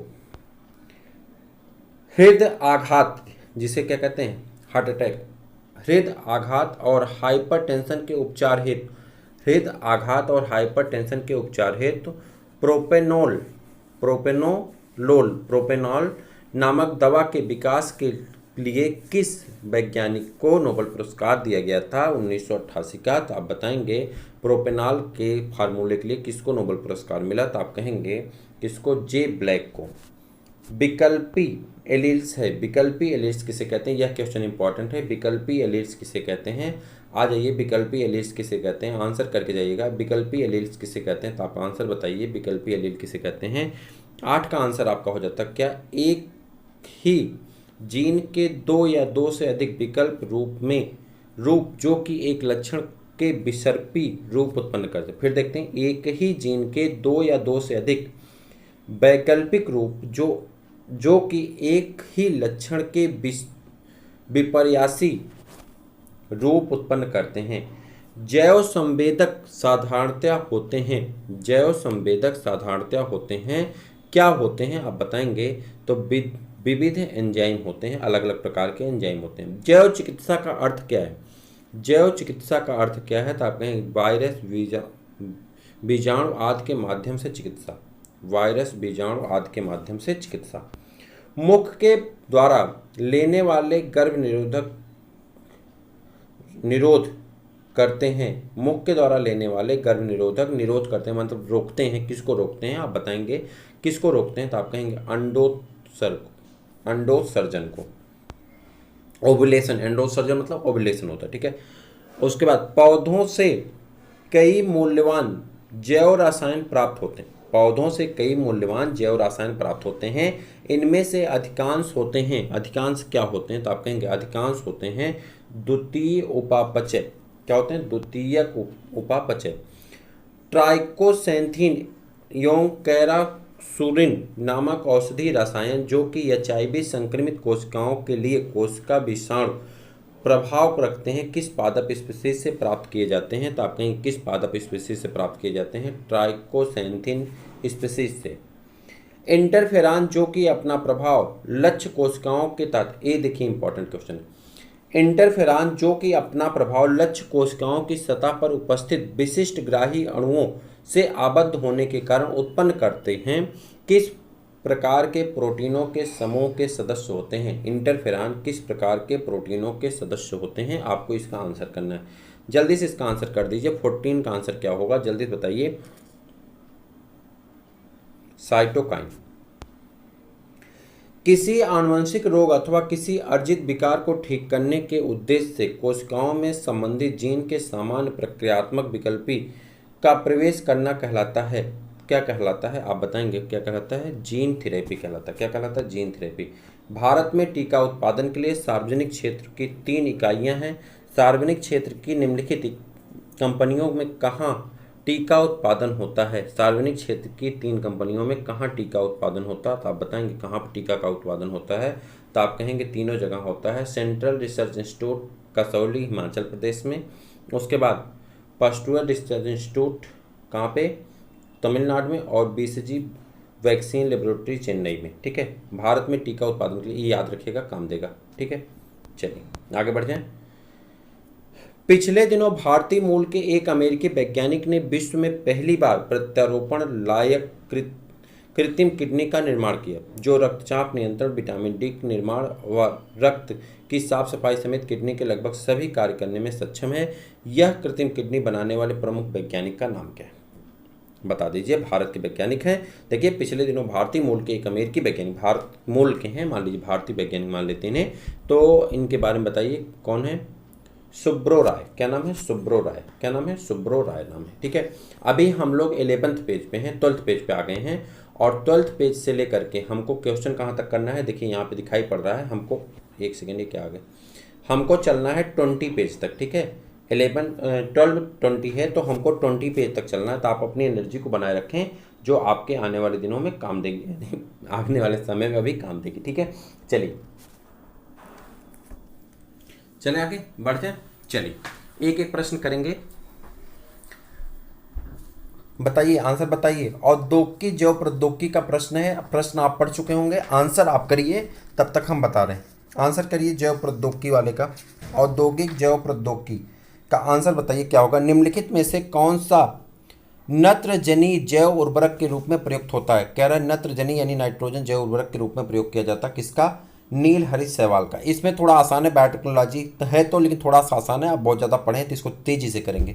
जैव कृषि में लगा हुआ किसान निम्नलिखित में से किस खाद का उपयोग कभी नहीं करेगा? कह रहा है कौन सी खाद का उपयोग किसान कभी नहीं करेगा, उसके बारे में आपको बताना। किस खाद का उपयोग किसान कभी नहीं करेगा? यूरिया का, और सबसे ज़्यादा यूरिया का ही उपयोग किया जाता है। जैव कृषि में लगा हुआ किसान, लेकिन यहाँ कह रहा है किसमें?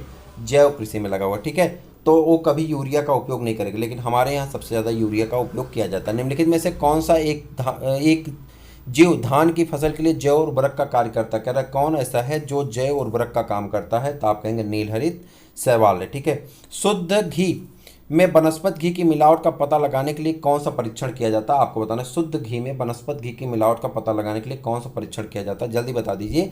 ये आंसर, ये सब क्वेश्चन आपके पूछे भी जाते हैं और इंपॉर्टेंट भी। निखिल परीक्षण, कौन सा परीक्षण है? निखिल परीक्षण। कौन सा? निखिल परीक्षण होता है। चलिए पांचवा प्रश्न है, सूक्ष्म जीवों के उपयोग से आर्थिक महत्व के उत्पादन प्राप्त करने को किण्वन कहते हैं। यह क्रिया किस प्रकार के पदार्थों में संपन्न होती? किस प्रकार के पदार्थों में संपन्न होती? तो आप बताएंगे किस प्रकार के पदार्थों में संपन्न होती? कार्बोहाइड्रेट में। उसके बाद आगे बढ़ जाए। सूक्ष्म जीवों को सिद्धांततः अनंत काल तक अनुरक्षित रख सकते हैं। सूक्ष्म जीवों को सिद्धांततः अनंत काल तक अनुरक्षित रख सकते हैं, तो आप बताएंगे कहाँ पे? तो जल्दी से बता दिए, आंसर क्या होगा? द्रव नाइट्रोजन में। कहाँ पे रख सकते हैं? द्रव नाइट्रोजन में रख सकते हैं। कोयले के सामान्यतः सल्फर की मात्रा पाई जाती, कोयले में सामान्यतः सल्फर की मात्रा पाई जाती कितना? 2 से 8% तक, 2 से 8% तक। किस जीवाणु के उपयोग से कोयले में से अकार्बनिक सल्फर का निष्कासन किया जा सकता है? कह रहा किस जीवाणु का उपयोग करके कोयले से अकार्बनिक सल्फर का निष्कासन किया जा सकता है? तो इसका आंसर बताना है किसका? थायोबैसिलस स्पीसीज का। किसका? थायोबैसिलस स्पीसीज का उपयोग करके अकार्बनिक सल्फर का निष्कासन किया जा सकता है। अधोलिखित में से कौन सी सूक्ष्म जीव यूरेनियम का निष्कासन पहले शुष्क भार में करते हैं? निम्नलिखित में से कौन से सूक्ष्म जीव यूरेनियम का निष्कर्षण अपने शुष्क भार में करते हैं? आप बताएंगे कौन करते हैं? तो जल्दी से 9th का आंसर बता दीजिए। राइजोपस एराइजस। ठीक है, जैव खरपतवारनाशी के रूप में प्रयोग करते हैं। जैव खरपतवारनाशी के रूप में प्रयोग करते हैं। किसको जैव खरपतवारनाशी के रूप में प्रयोग किया जाता है?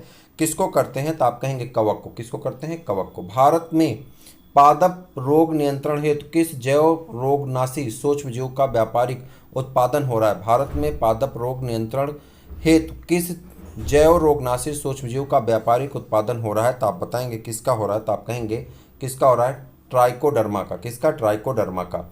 और एजोला का धान में जैव उर्वरक के रूप में व्यापक उपयोग होता है, किंतु यह है क्या? क्या एजोला का धान के खेत में जैव उर्वरक के रूप में बहुत प्रयोग होता है। यह क्या है? एजोला क्या है? एजोला आपको बताना क्या है। तो एजोला आप कहेंगे एजोला क्या है? एक सेकेंड, एजोला क्या? हाँ, फर्न है। एजोला क्या है? फर्न है। ठीक है, माइकोराइजा है। माइकोराइजा क्या है आपको बताना। माइकोराइजा क्या है? शैवाल है, कवक है, क्या है? उसका संग दिया गया है यहाँ पर सब कुछ। तो माइकोराइजा क्या है आप बताइए। 13 का आंसर करिएगा। माइकोराइजा क्या है? कवक एवं किसी भी पौधे के जड़ों का सह संघ। क्या है? ठीक, मृदा में उपस्थित कौन से सूक्ष्म जीव मृदा से अघुलनशील फास्फेट लवण को घुलनशील लवणों में रूपांतरित करके फसलों का फसलों को उपलब्ध कराते हैं। क्या उपलब्ध कराते हैं आपको बताएं। मृदा में उपस्थित कौन से सूक्ष्मजीव मृदा में अघुलनशील फास्फेट लवणों को घुलनशील लवणों में रूपांतरित करके फसलों को उपलब्ध कराते हैं। तो जल्दी बता दीजिए कौन से जीव हैं। तो उनका नाम है थायोबैसिलस। कौन है? थायोबैसिलस है। यहाँ पे एक थोड़ा सा हमको टेंशन हो रही है। एजोला का धान के खेत में जैव उर्वरक के रूप में प्रयोग किया जाता है। 12 का जो सी बताया जा रहा है वो फर्न बताया जा रहा है। ठीक है, एजोला फर्न है, बैक्टीरियोफेज है, जीवाणु। हाँ सही है, फर्न सही है। ठीक है, सही फर्न भाई। चलें आगे। चलिए उसके बाद क्या है। कौन सा कर रहे थे आप लोग, डिस्टर्ब करते हो। चलिए माइक्रोराइजा हो गया था। हाँ चलिए उसके बाद यहाँ पे 15 पे आ जाते हैं। कोई छूटा नहीं ना। हाँ, बैसिलस थोरेंजेंसिस नामक जैव कीटनाशी, बैसिलस थोरेंजेंसिस नामक जैव कीटनाशी हेलिकोवर्म नामक कीट को लक्ष्य बनाता है। इस कीट के नियंत्रण में मुख्यतः किस फसल की रक्षा होती है? जल्दी बताइए, इस जीव में किस फसल की रक्षा होती है? तो आप कहेंगे कपास की। किस फसल की रक्षा होती? कपास की। और उसके बाद लैक्टोबैसिलस यहाँ मिला देना, किससे संबंधित है? या 4 ऑप्शन दिए गए, उस 4 ऑप्शन के अकॉर्डिंग उनको मैच करा देना। जल्दी बता दीजिए। तो इसका जो होगा आप आंसर मैच करा दीजिए तो आप तुरंत बता सकते हैं किसका कौन होगा। तो यहाँ पे देखिए लैक्टोबैसिलस दही बनाने में, तो 1 का 3 कहाँ पे? एक ही ऑप्शन में है, ये डायरेक्ट मिल जाएगा। ठीक है, उसके बाद राइजोबियम, राइजोबियम कहाँ पर होता है? राइजोबियम आप जानते हैं नाइट्रोजन स्थिरीकरण में उपयोग किया जाता है, तो ये भी आपका सही हो गया। ईस्ट, ईस्ट क्या है? ईस्ट अल्कोहल उत्पादन में और सिट्रिक अम्ल के उत्पादन में, यानी ऑप्शन नंबर सी ही आपका सही ऑप्शन है। चूंकि दही वाला हमको अगर याद है तो हम सबका लगा सकते हैं। चलिए आगे बढ़ जाते हैं। प्रौद्योगिकी जैव, उसके बाद आपका पारिस्थितिकी जैव प्रौद्योगिकी के बारे में बताना। पारिस्थितिकी जैव प्रौद्योगिकी के कुछ क्वेश्चन आंसर आपको करना है। जुगाली करने वाले पशुओं में किस ग्रीन हाउस गैस का निष्कर्षण होता है? वह है, कह रहा जो जुगाली करने वाले होते हैं, जो ग्रेजिंग एनिमल होते हैं, पहले घास खा लेते हैं फिर उसकी जुगाली करते हैं। ठीक है, तो वही कह रहा है जुगाली करने वाले यानी कट च्यूइंग करने वाले एनिमल जो होते हैं उसमें कौन सी गैस, ग्रीन हाउस गैस का उत्सर्जन होता है? आप बताइए किसका होता है। तो जल्दी से आंसर कर देंगे तो आप कहेंगे किसका होता है? मीथेन गैस का। किसका? मीथेन गैस का। उसके बाद औद्योगिक बहिस्राव द्वारा किए जाने वाले जल प्रदूषण को रोकने के लिए निम्नलिखित में से कौन से खरपतवार को उपयोग में लाया जाता है? कह रहा है औद्योगिक बहिस्राव द्वारा किए जाने वाले जल प्रदूषण को रोकने के लिए किस खरपतवार को उपयोग में लाया जाता है? इसका आंसर आप बताएंगे कौन हो जाएगा? आप कहेंगे यहाँ पे जलकुंभी। कौन हो जाएगा? जलकुंभी।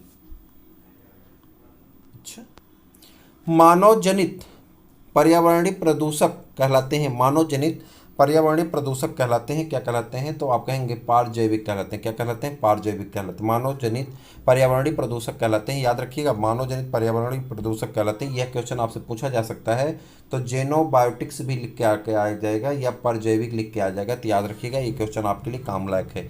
पेयजल में संख्या प्रदूषण, ठीक, आर्सेनिक प्रदूषण सर्वाधिक है। कह रहा है कहाँ के पेयजल में आर्सेनिक का प्रदूषण सबसे ज़्यादा है? तो आप कहेंगे कहाँ पे? कोलकाता में। उत्तर प्रदेश के किन जिलों में पेयजल फ्लोराइड की अधिकता पाई जाती है? पेयजल में फ्लोराइड की अधिकता पाई जाती है, यानी फ्लोराइड आयन बहुत ज़्यादा पाया जाता है। तो आप इसका आंसर करेंगे कहाँ पे? तो आप कहेंगे उन्नाव एवं पीलीभीत में। कहाँ पे? उन्नाव और पीलीभीत में। कहाँ पे? उन्नाव और पीलीभीत में। नदी में जलचरों के जीवन के लिए जैव रसायन ऑक्सीजन बीओडी, जिसे आप बायोलॉजिकल ऑक्सीजन डिमांड का स्तर कितना होना चाहिए? कह रहा है नदियों में जलचरों यानी जो जल जीव हैं उनके जीवन के लिए जैव रसायन ऑक्सीजन यानी बीओडी बायोलॉजिकल ऑक्सीजन डिमांड का स्तर कितना होना चाहिए? आपको इसका आंसर बताना होगा कितना होना चाहिए। तो आप कहेंगे 10 मिलीमीटर पर लीटर, 10 मिलीलीटर पर लीटर के हिसाब से होना चाहिए।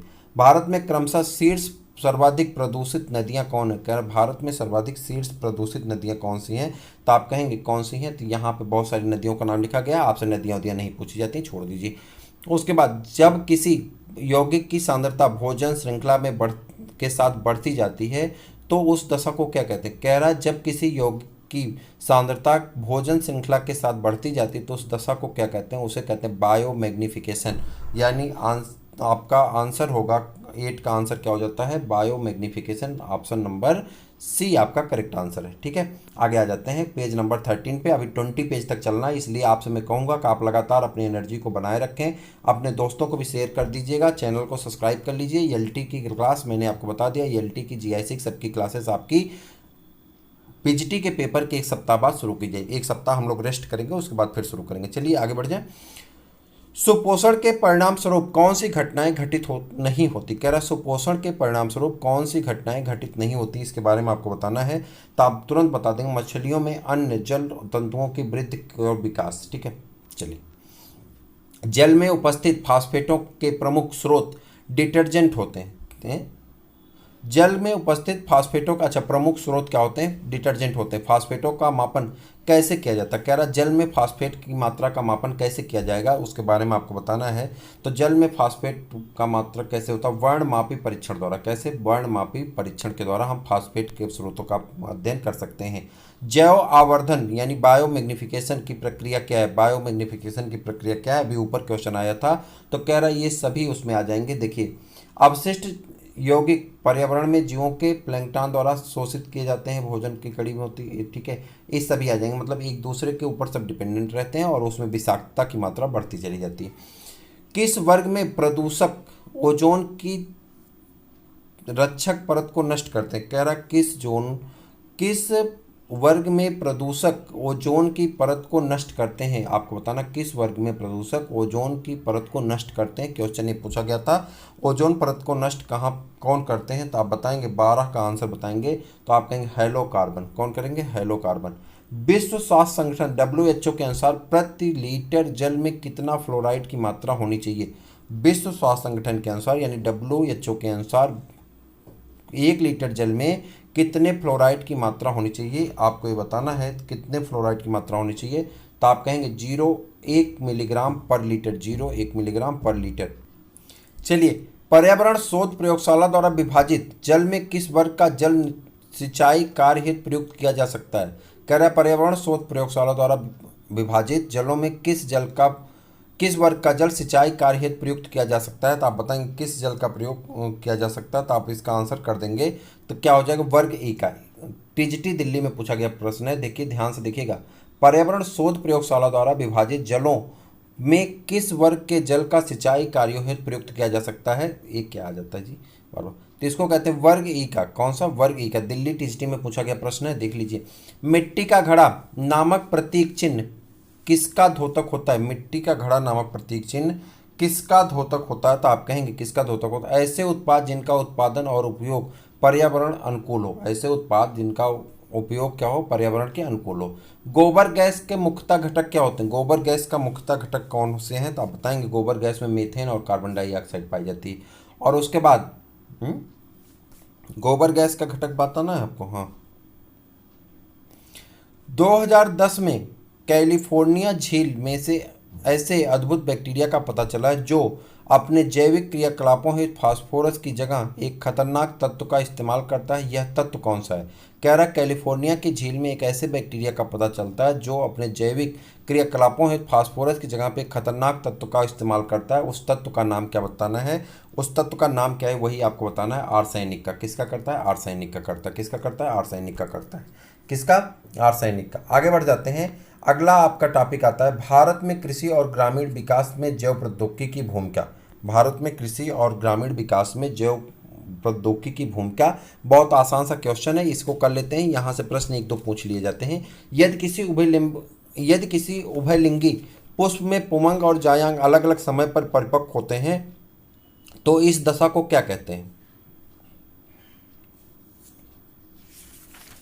कह रहा है कि अगर कोई पुष्प है उसमें पुरुष भाग अलग टाइम पे, लेकिन पुष्प कैसा, द्विलिंगी, ठीक है, और उभयलिंगी या द्विलिंगी, और मादा भाग अलग अलग समय पर परिपक्व होते हैं, तो ऐसे पुष्प को क्या कहते हैं, उसे कहते हैं भिन्न काल परिपक्वता। क्या कहते हैं, भिन्न काल परिपक्वता। भारत में किस संस्थान में वैज्ञानिकों ने 1998 में भैंस का क्लोन तैयार करने में सफलता प्राप्त की थी। कहाँ, भारत का कौन सा संस्थान है जहाँ पे भैंस का क्लोन तैयार किया गया था, बस यही याद रखिए, NDRI में, ठीक है।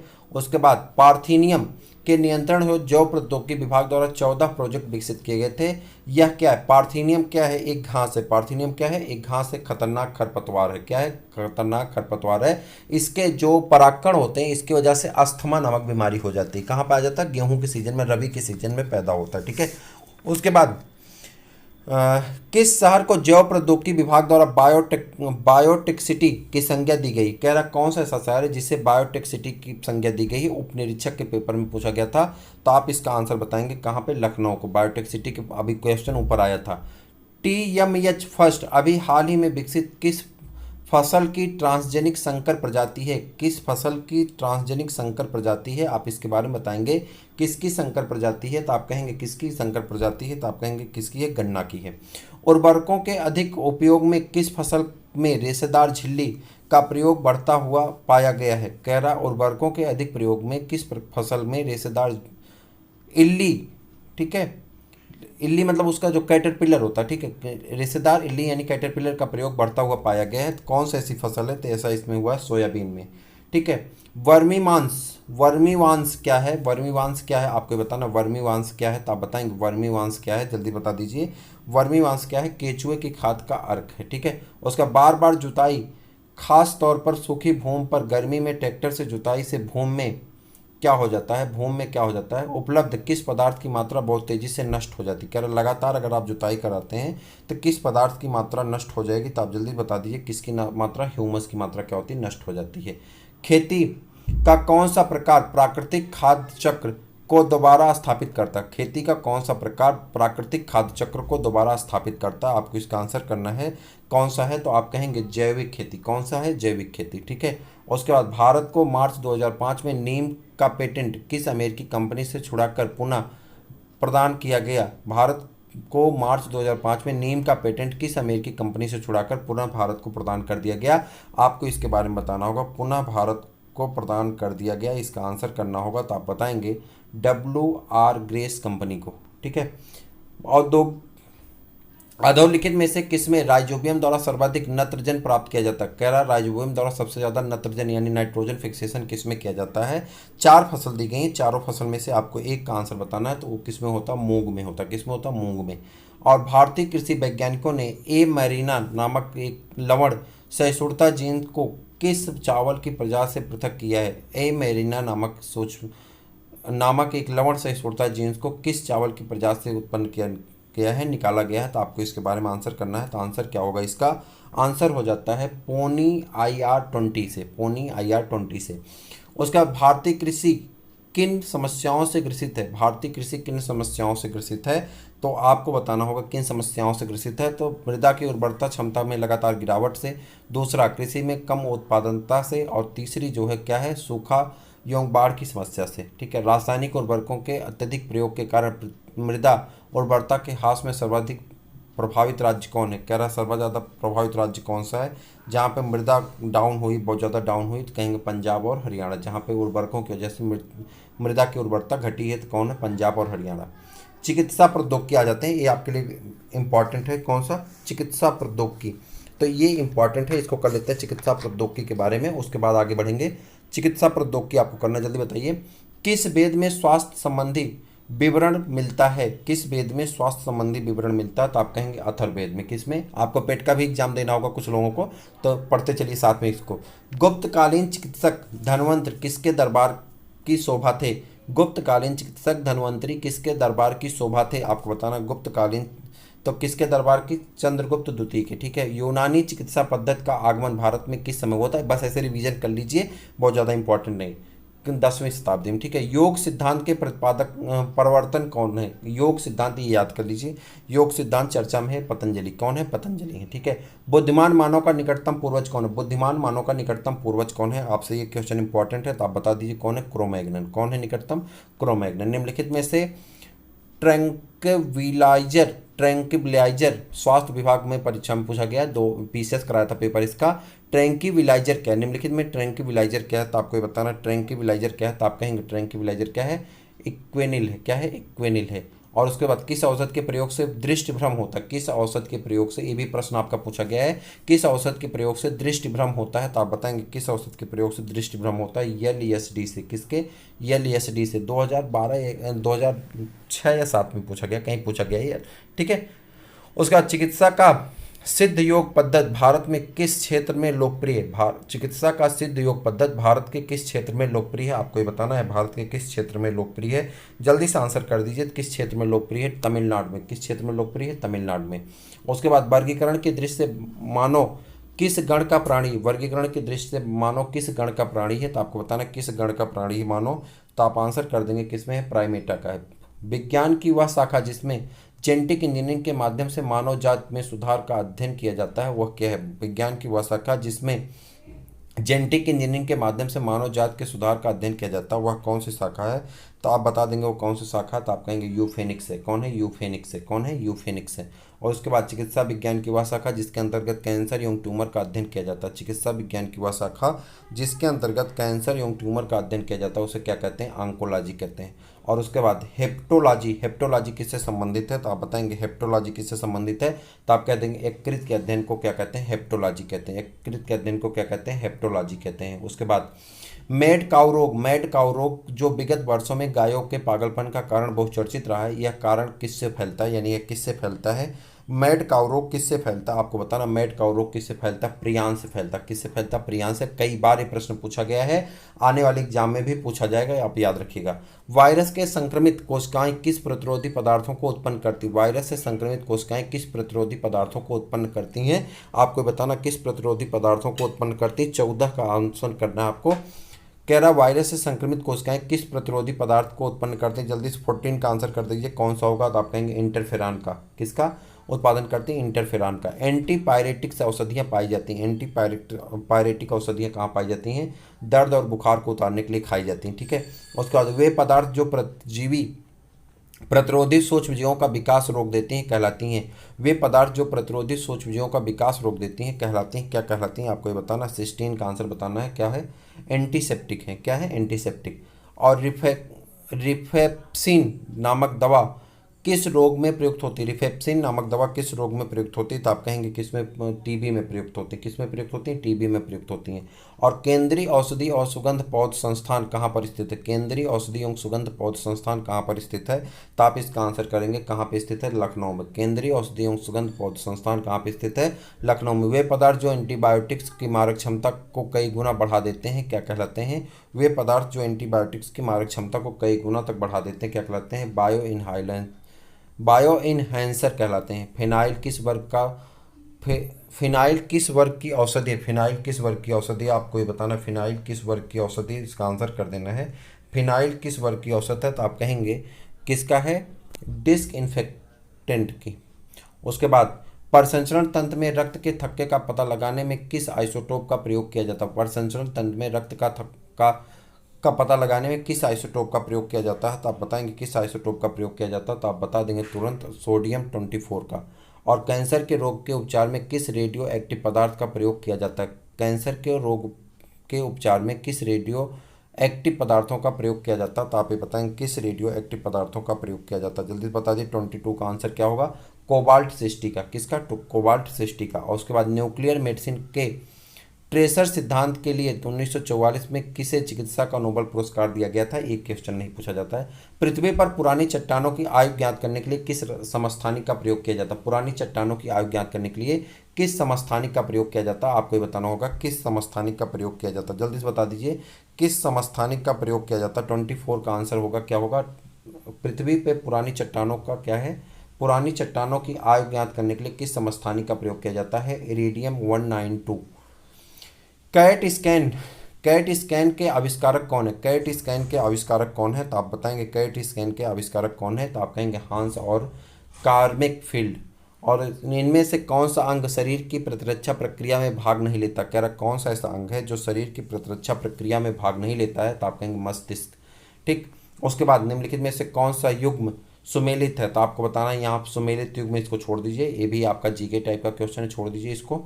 उसके बाद यहाँ पर आ जाइए, निम्नलिखित में से कौन सा सुमेलित नहीं है? कह रहा कौन सा ऐसा है जो सुमेलित नहीं है? आपको ये बताना है कौन सा ऐसा है जो सुमेलित नहीं है। तो आप बताएंगे यहाँ पे देखिए, एंटीफ्रीज यौगिक, ethylene glycol, antiknock agent, tetraethyl lead, antioxidant, beta carotene, antibiotics, quinone. तो ये जो है आपका इससे मैच नहीं करता, बाकी सभी क्या है? सभी सही हैं। सभी क्या है?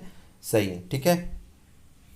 चलिए, निम्नलिखित में से कौन सा सुमेलित नहीं है? कह रहा कौन ऐसा है जो सुमेलित नहीं है? ज्वारनाशी, पैरासीटामोल, प्रतिरोधी, एस्पिरिन, उसके बाद प्रतिफेन कारक, पॉलीएमाइड्स, अस्थि क्षय रोग, कैल्सीफेरॉल। अब आपको बताना कौन इसमें से मैच नहीं कर रहा है। तो आप कहेंगे ये प्रतिरोधी एस्पिरिन जो है मैच नहीं कर रहा है।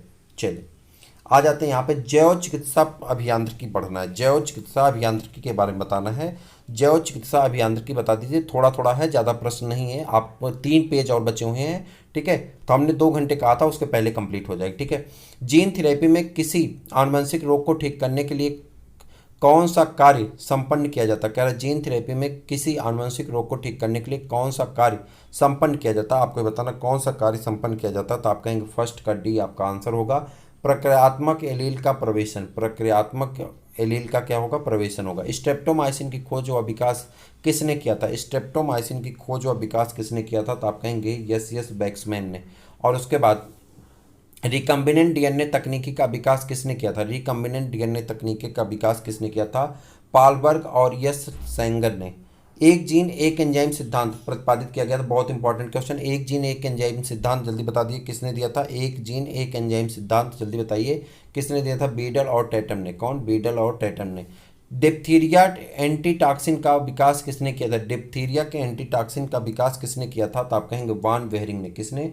वान बेहरिंग ने। और एक जाइगोट के विभाजन से विकसित जुड़वा व्यक्तियों के आपस में अंगों के प्रत्यारोपण की कौन सी संज्ञा दी जाती है? कह रहा कि एक जाइगोट से विभाजन से विकसित जुड़वा व्यक्तियों में आपस में अंगों के प्रत्यारोपण में कौन सी संज्ञा दी जाती है? अगर आपस में वो अंगों का प्रत्यारोपण करें तो उसे कौन सी संज्ञा दी जाएगी? आइसोग्राफ्ट कहते हैं। क्या कहते हैं? आइसोग्राफ्ट कहते हैं।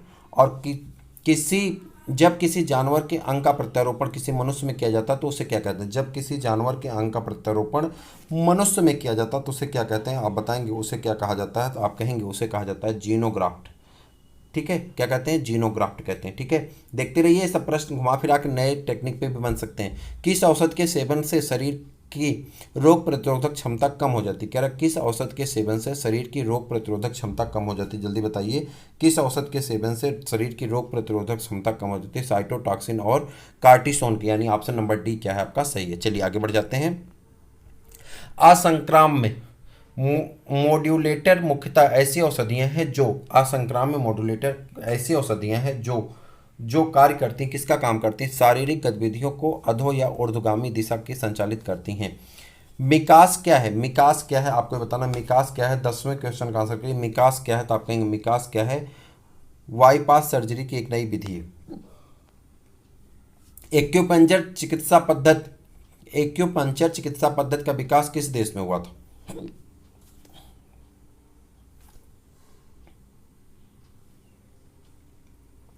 सीटी स्कैन में किस प्रकार के किरणों का प्रयोग किया जाता है? सीटी स्कैन में किस प्रकार के किरणों का प्रयोग किया जाता है?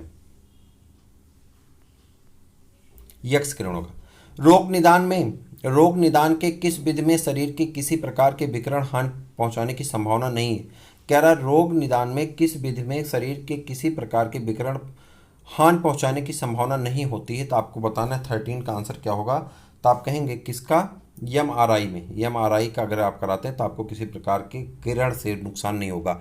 और हृदय के भीतर के विद्युत रासायनिक अवयवों को कागज पर एक ग्राफ के रूप में प्रदर्शित करने की प्रक्रिया क्या कहलाती है? कह रहा है हृदय के अंदर चलने वाली क्रिया को आप कागज पर अगर दर्शाते हैं तो उसे क्या कहते हैं? इलेक्ट्रोकार्डियोग्राफ कहा जाता है। क्या कहते हैं? इलेक्ट्रोकार्डियोग्राम कहते हैं। क्या कहते हैं? इलेक्ट्रोकार्डियोग्राफी या इलेक्ट्रोकार्डियोग्राम कहते हैं, ठीक है। उसके बाद वेस्टर्न ब्लॉटिंग परीक्षण किस रोग के निदान के लिए किया जाता है? वेस्टर्न ब्लॉटिंग परीक्षण किस रोग के निदान के लिए किया जाता है? तो एड्स के लिए किया जाता है, ठीक है। उसका बाइडल टेस्ट कहते हैं इसको। रेफ्रिजरेटर में खाद्य पदार्थ ताज़ा रखने हेतु सुरक्षित तापमान क्या है? रेफ्रिजरेटर में खाद्य पदार्थ को ताज़ा रखने के लिए सुरक्षित तापमान क्या होता है? आपको बताना। 16 का आंसर आप कहेंगे 4 डिग्री पे। कितने? 4 डिग्री सेंटीग्रेड पे। रेडियो इम्यूनोलॉजी एस्से, ठीक है। रेडियो इम्यूनो एस्से किसके लिए उपयोग किया जाता है? यानी RIA किसके लिए उपयोग में लाया जाता है? रेडियो इम्यूनोलॉजी एस्से किसके उपयोग में लाया जाता है? तो आप 17 का आंसर बता दीजिए क्या होगा। आप कहेंगे किसके लिए? रक्त सैंपल में एंटीबॉडीज और हार्मोन्स की उपस्थिति का पता लगाने के लिए, ठीक। अंतर्देशीय एंडोस्कोप क्या है? एंडोस्कोपी का नाम सुने होंगे आप। एंडोस्कोपी क्या है? तो आप बताएंगे एंडोस्कोपी क्या है? यह आहार नाल के भीतर देखने के लिए प्रयुक्त की जाने वाली एक प्रकाशीय यंत्र है। निम्न में से किसको जांचने के लिए इल्सा टेस्ट किया जाता है? इल्सा टेस्ट किसके जांचने के लिए किया जाता है? आपको बताना। इल्सा टेस्ट जल्दी बता दीजिए। इल्सा टेस्ट एड्स को जांचने के लिए। स्टेथोस्कोप किस सिद्धांत पर काम करता है? स्टेथोस्कोप किस सिद्धांत पे काम करता है? तो आप कहेंगे ध्वनि का परावर्तन के सिद्धांत पे, ध्वनि के परावर्तन के सिद्धांत पे काम करता है। स्फेग्नोमैनोमीटर से क्या मापा जाता है? स्फेग्नोमैनोमीटर से रक्तदाब नापा जाता है। क्या नापा जाता है? रक्तदाब नापा जाता है, ठीक है, जिसे आप बीपी मशीन कहते हैं। ट्यूमर की पहचान हेतु प्रयुक्त रेडियोधर्मी अपस्थानिक क्या है? ट्यूमर की पहचान हेतु प्रयुक्त रेडियोधर्मी अपस्थानिक का नाम बता दीजिए। आर्सेनिक 74। क्या है? आर्सेनिक 74। उसके बाद आगे बढ़ जाते हैं। मानव अंग प्रत्यारोपण एक्ट 1994 अंगदाता और अंगग्राही के मध्य आनुवंशिक संबंध प्रदर्शित करने के लिए कुछ शर्तें रखता है, जिनमें से एक के पास करना होगा। किसको पास करना होगा ये बताना होता है। किसको पास करना होगा आप बताइए? एंटीजन मिलाप हेतु प्रयुक्त परीक्षण को। चलिए, निम्नलिखित में से कौन सा सुमेलित नहीं? कह रहा कौन सुमेलित नहीं? Cobalt, iodine, phosphorus, gold. तो आप बताइए यहाँ पे कोबाल्ट शरीर के अंतरण में अवरोध की पहचान, यानी अवरोध मतलब कैंसर सेल की पहचान करने के लिए, ठीक है। कोबाल्ट 60 का उपयोग किस में किया जाता है? तो आप बताएंगे, जल्दी बता दीजिए। तो ये तो आपका सही। दूसरा है आयोडीन 131 थायराइड कैंसर का पता लगाने में भी सही है। फास्फोरस 32 श्वेत रक्त का उपचार में ये भी सही है। गोल्ड 18 रेटिना 200 का उपचार, नहीं ये गलत है। गोल्ड 198 सोने के रेडियो एक्टिव आइसोटोप है, जिसका उपयोग कैंसर उपचार में ही किया जाता है, ठीक है। चलिए, राष्ट्रीय स्वास्थ्य मिशन कार्यक्रम, ये आपका पेज है और ये अंतिम पेज है इसमें। इसके बाद आपके इसको 2 पेज में बांटा गया है। बस आपको स्वास्थ्य कार्यक्रम का है, तेजी के साथ करेंगे और ये बहुत आसान क्वेश्चन है, सब आप पढ़े हुए हैं, पूरा वीडियो करके जाइएगा, ठीक है। चलिए, उसके बाद एडवर्ड जेनर ने किस रोग के टीके की खोज की थी? तो आप बताइए एडवर्ड जेनर ने किसके टीके की खोज की थी? तो आप कहेंगे चेचक के। किसके टीके की? चेचक के। खेसारी दाल के खाने से कौन सा रोग हो जाता है? खेसारी दाल के खाने से कौन सा रोग हो जाता है? लेथराइज हो जाता है। कौन सा? लेथराइज हो जाता है। खसरा का टीका जन्म के कितने दिन बाद लगाया जाता है? खसरा का टीका जन्म के कितने दिन बाद लगाया जाता है? खसरा का टीका 270वां दिन के बाद। और टीका लगाते समय शरीर में किस का प्रवेश कराया जाता है? टीका लगाते समय शरीर में किसका प्रवेश कराया जाता है? तो आप कहेंगे टीका लगाते समय शरीर में एंटीजन का प्रवेश कराया जाता है। विश्व स्वास्थ्य संगठन का मुख्यालय कहाँ? WHO का मुख्यालय कहाँ? तो आप कहेंगे WHO का मुख्यालय कहाँ? जिनेवा में है, ठीक है। जिनेवा कहाँ? स्विट्जरलैंड में। यूनिसेफ की स्थापना कब की गई थी? यूनिसेफ की स्थापना कब की गई थी? तो आप कहेंगे यूनिसेफ की स्थापना की गई थी 1946 में। उसके बाद राष्ट्रीय कुष्ठ रोग नियंत्रण कार्यक्रम, परिवार नियोजन कार्यक्रम, इसमें क्या करना है? सुमेलित करना, सूची को सुमेलित करना। अच्छा चलिए, सूची को सुमेलित करने के लिए यहाँ पे आपको ग्राफ भी दिया गया होगा, तो ये तो बड़ा उल्टा पलटा है, इसको छोड़ ही देते हैं। देश में सर्वाधिक क्षय रोगी किस प्रदेश में पाए जाते? सबसे ज़्यादा टीबी के पेशेंट किस प्रदेश में पाए जाते हैं? आपको इसका आंसर करना है। सबसे ज़्यादा टीबी के पेशेंट कहाँ पाए जाते हैं? उत्तर प्रदेश। सबसे ज़्यादा जनसंख्या तो रोगी भी सबसे ज़्यादा होंगे, ठीक है। एड्स वायरस की खोज किसने किया था? एड्स वायरस की खोज किसने किया था? आपको बताना एड्स वायरस की खोज किसने किया था? तो आप कहेंगे एड्स वायरस की खोज किसने किया था? जेनर ने किया था, ठीक है। उसके बाद देश में एड्स रोगियों की सर्वाधिक संख्या 2017 में किस राज्य में थी? कह रहा 2017 में किस राज्य में थी? ये सब नहीं पूछा जाएगा, इसको भी छोड़ देते हैं, ये भी आप आ जाइए। BCG, हाँ ये देख लीजिए। कह रहा है यहाँ पर कुछ टीका दिया गया, उसे सुमेलित करना। BCG का टीका कब लगता है? DPT का टीका कब लगता है? टाइफाइड का टीका कब लगता है? चिकन पॉक्स का टीका कब लगता है? हम इसमें वही प्रश्न कर रहे हैं जो आपके GS आधारित नहीं है, यानी आपके TGT PGT पेज पे उसी क्वेश्चन को कर रहे हैं। जो क्वेश्चन GS आधारित है उस क्वेश्चन को छोड़ देते हैं, ठीक है। तो चलिए बताते हैं यहाँ पे BCG का टीका कब लगना चाहिए? BCG का टीका जन्म के समय ही लगता है। BCG का टीका कब लगता है? जन्म के समय, यानी फर्स्ट का फोर्थ हो जाएगा। उसका DPT का टीका कब लगता है? DPT का टीका लगता है कब? जल्दी बताइए। 45 दिन के बाद। टाइफाइड का टीका कब लगता है? टाइफाइड का टीका लगता है आपका कब लगता है टाइफाइड का टीका? तो आप कहेंगे 2 वर्ष के बाद। और चिकन पॉक्स का टीका 1 वर्ष के बाद लगता है। तो ये आपका सीक्वेंस होगा, यानी 4 3 2 1। 12 का आंसर क्या होगा? 4 3 2 1। तो इस हिसाब से आपका आंसर हो जाता है, आंसर नंबर क्या हो जाएगा आपका? आंसर नंबर हो जाएगा C। क्या हो जाएगा? C हो जाता है। चलिए आ जाते हैं लास्ट पेज पे, आ गए हम लोग 20 नंबर के पेज पे। केंद्रीय औषध अनुसंधान संस्थान कहाँ पे है? मैंने ऊपर एक आपसे क्वेश्चन पूछा था, तो वो आंसर यहाँ पर आपको मिल जाएगा। केंद्रीय औषध अनुसंधान संस्थान कहाँ पे है आपको बताना। केंद्रीय औषध अनुसंधान संस्थान, जल्दी बताइए। 13 का आंसर करना है, कहाँ पे है? तो 13 का देखिए, केंद्रीय औषध अनुसंधान संस्थान कहाँ पे? लखनऊ में है। राष्ट्रीय प्राकृतिक चिकित्सा संस्थान पुणे में है। अखिल भारतीय आयुर्विज्ञान संस्थान नई दिल्ली में, और ये भी कहाँ पे है? राष्ट्रीय कैंसर अनुसंधान संस्थान मुंबई में है। ये आपका सही है। मलेरिया परजीवी की खोज किसने की थी? मलेरिया परजीवी की खोज किसने की थी? तो आप आंसर बताएंगे, मलेरिया परजीवी की खोज किसने की थी? डॉक्टर रोनाल्ड रॉस ने या सर रोनाल्ड रॉस ने। निम्नलिखित में से कौन भारत सरकार के स्वास्थ्य और परिवार कल्याण मंत्रालय में आयुष विभाग में नहीं शामिल? कह रहा आयुष विभाग में क्या नहीं शामिल है, तो आपको बताना आयुष विभाग में एलोपैथी नहीं शामिल है। कौन नहीं शामिल है? एलोपैथी नहीं शामिल है। निम्नलिखित में से कौन सा प्रभेद भारत में प्रभावी? कह रहा है एच का कौन सा ऐसा भेद है या ऐसा खंड है जो भारत में सबसे ज़्यादा प्रभावित है? HIV-1C। कौन? HIV-1C। और भारत में कौन सा बर्ड फ्लू विषाणु है? भारत में कौन सा, निम्नलिखित में से कौन सा बर्ड फ्लू विषाणु है? बर्ड फ्लू विषाणु के बारे में आपको बताना। बर्ड फ्लू विषाणु कौन है? H5N1। बर्ड फ्लू का विषाणु कौन है? H5N1। और उसके बाद आ जाते हैं, ये बहुत बड़ा प्रश्न है और इसको छोड़ करके आ जाएं, टीकाकरण ये सब छोड़ दीजिए। निम्नलिखित में से किसने प्रथम सुरक्षित टीकाकरण विधि विकसित की थी? किसने प्रथम सुरक्षित टीकाकरण विधि विकसित की थी? तो आप बताएंगे एडवर्ड जेनर ने। एड्स होता है किससे होता है? एड्स किससे होता है? विषाणुओं से होता है। बीसीजी का टीका नवजात शिशु को कितने दिनों के बाद लगवाना चाहिए? बीसीजी का टीका नवजात शिशु को कितने दिन के बाद लगवाना चाहिए? 7 दिन के बाद, ठीक है। और उसके बाद भारत में प्रत्येक वर्ष 200 शिशुओं में एक अतिसार से मर जाता है, इसका कारण क्या होता है? अतिसार से मर जाता है, इसका कारण क्या होता है? तो आपको बताना 23 का आंसर क्या होगा, तो जल्दी से बता दिए। बी, रेट्रोवायरस होता है। और उसके बाद रेड रिबन एक्सप्रेस वे चलता फिरता दृश्य साधन है। रेड रिबन एक्सप्रेस वे चलता फिरता साधन है किसका? एड्स हेतु जागरूकता का। इस प्रकार से आज हमने अलग अलग चैप्टर के आपके 200 से ज़्यादा प्रश्नों को लिया था, लगभग 250 प्रश्न थे और हमने सभी प्रश्नों को किया। कुछ प्रश्न जीएस बेस पे थे, उन प्रश्नों को हमने छोड़ दिया है। हम उम्मीद करते हैं कि आप पूरा वीडियो देखे होंगे और अपने दोस्तों को भी शेयर करेंगे। फिर हम लोग मिलते हैं किसी और वीडियो में, किसी और क्लास में। तब तक के लिए इजाज़त दीजिए। जय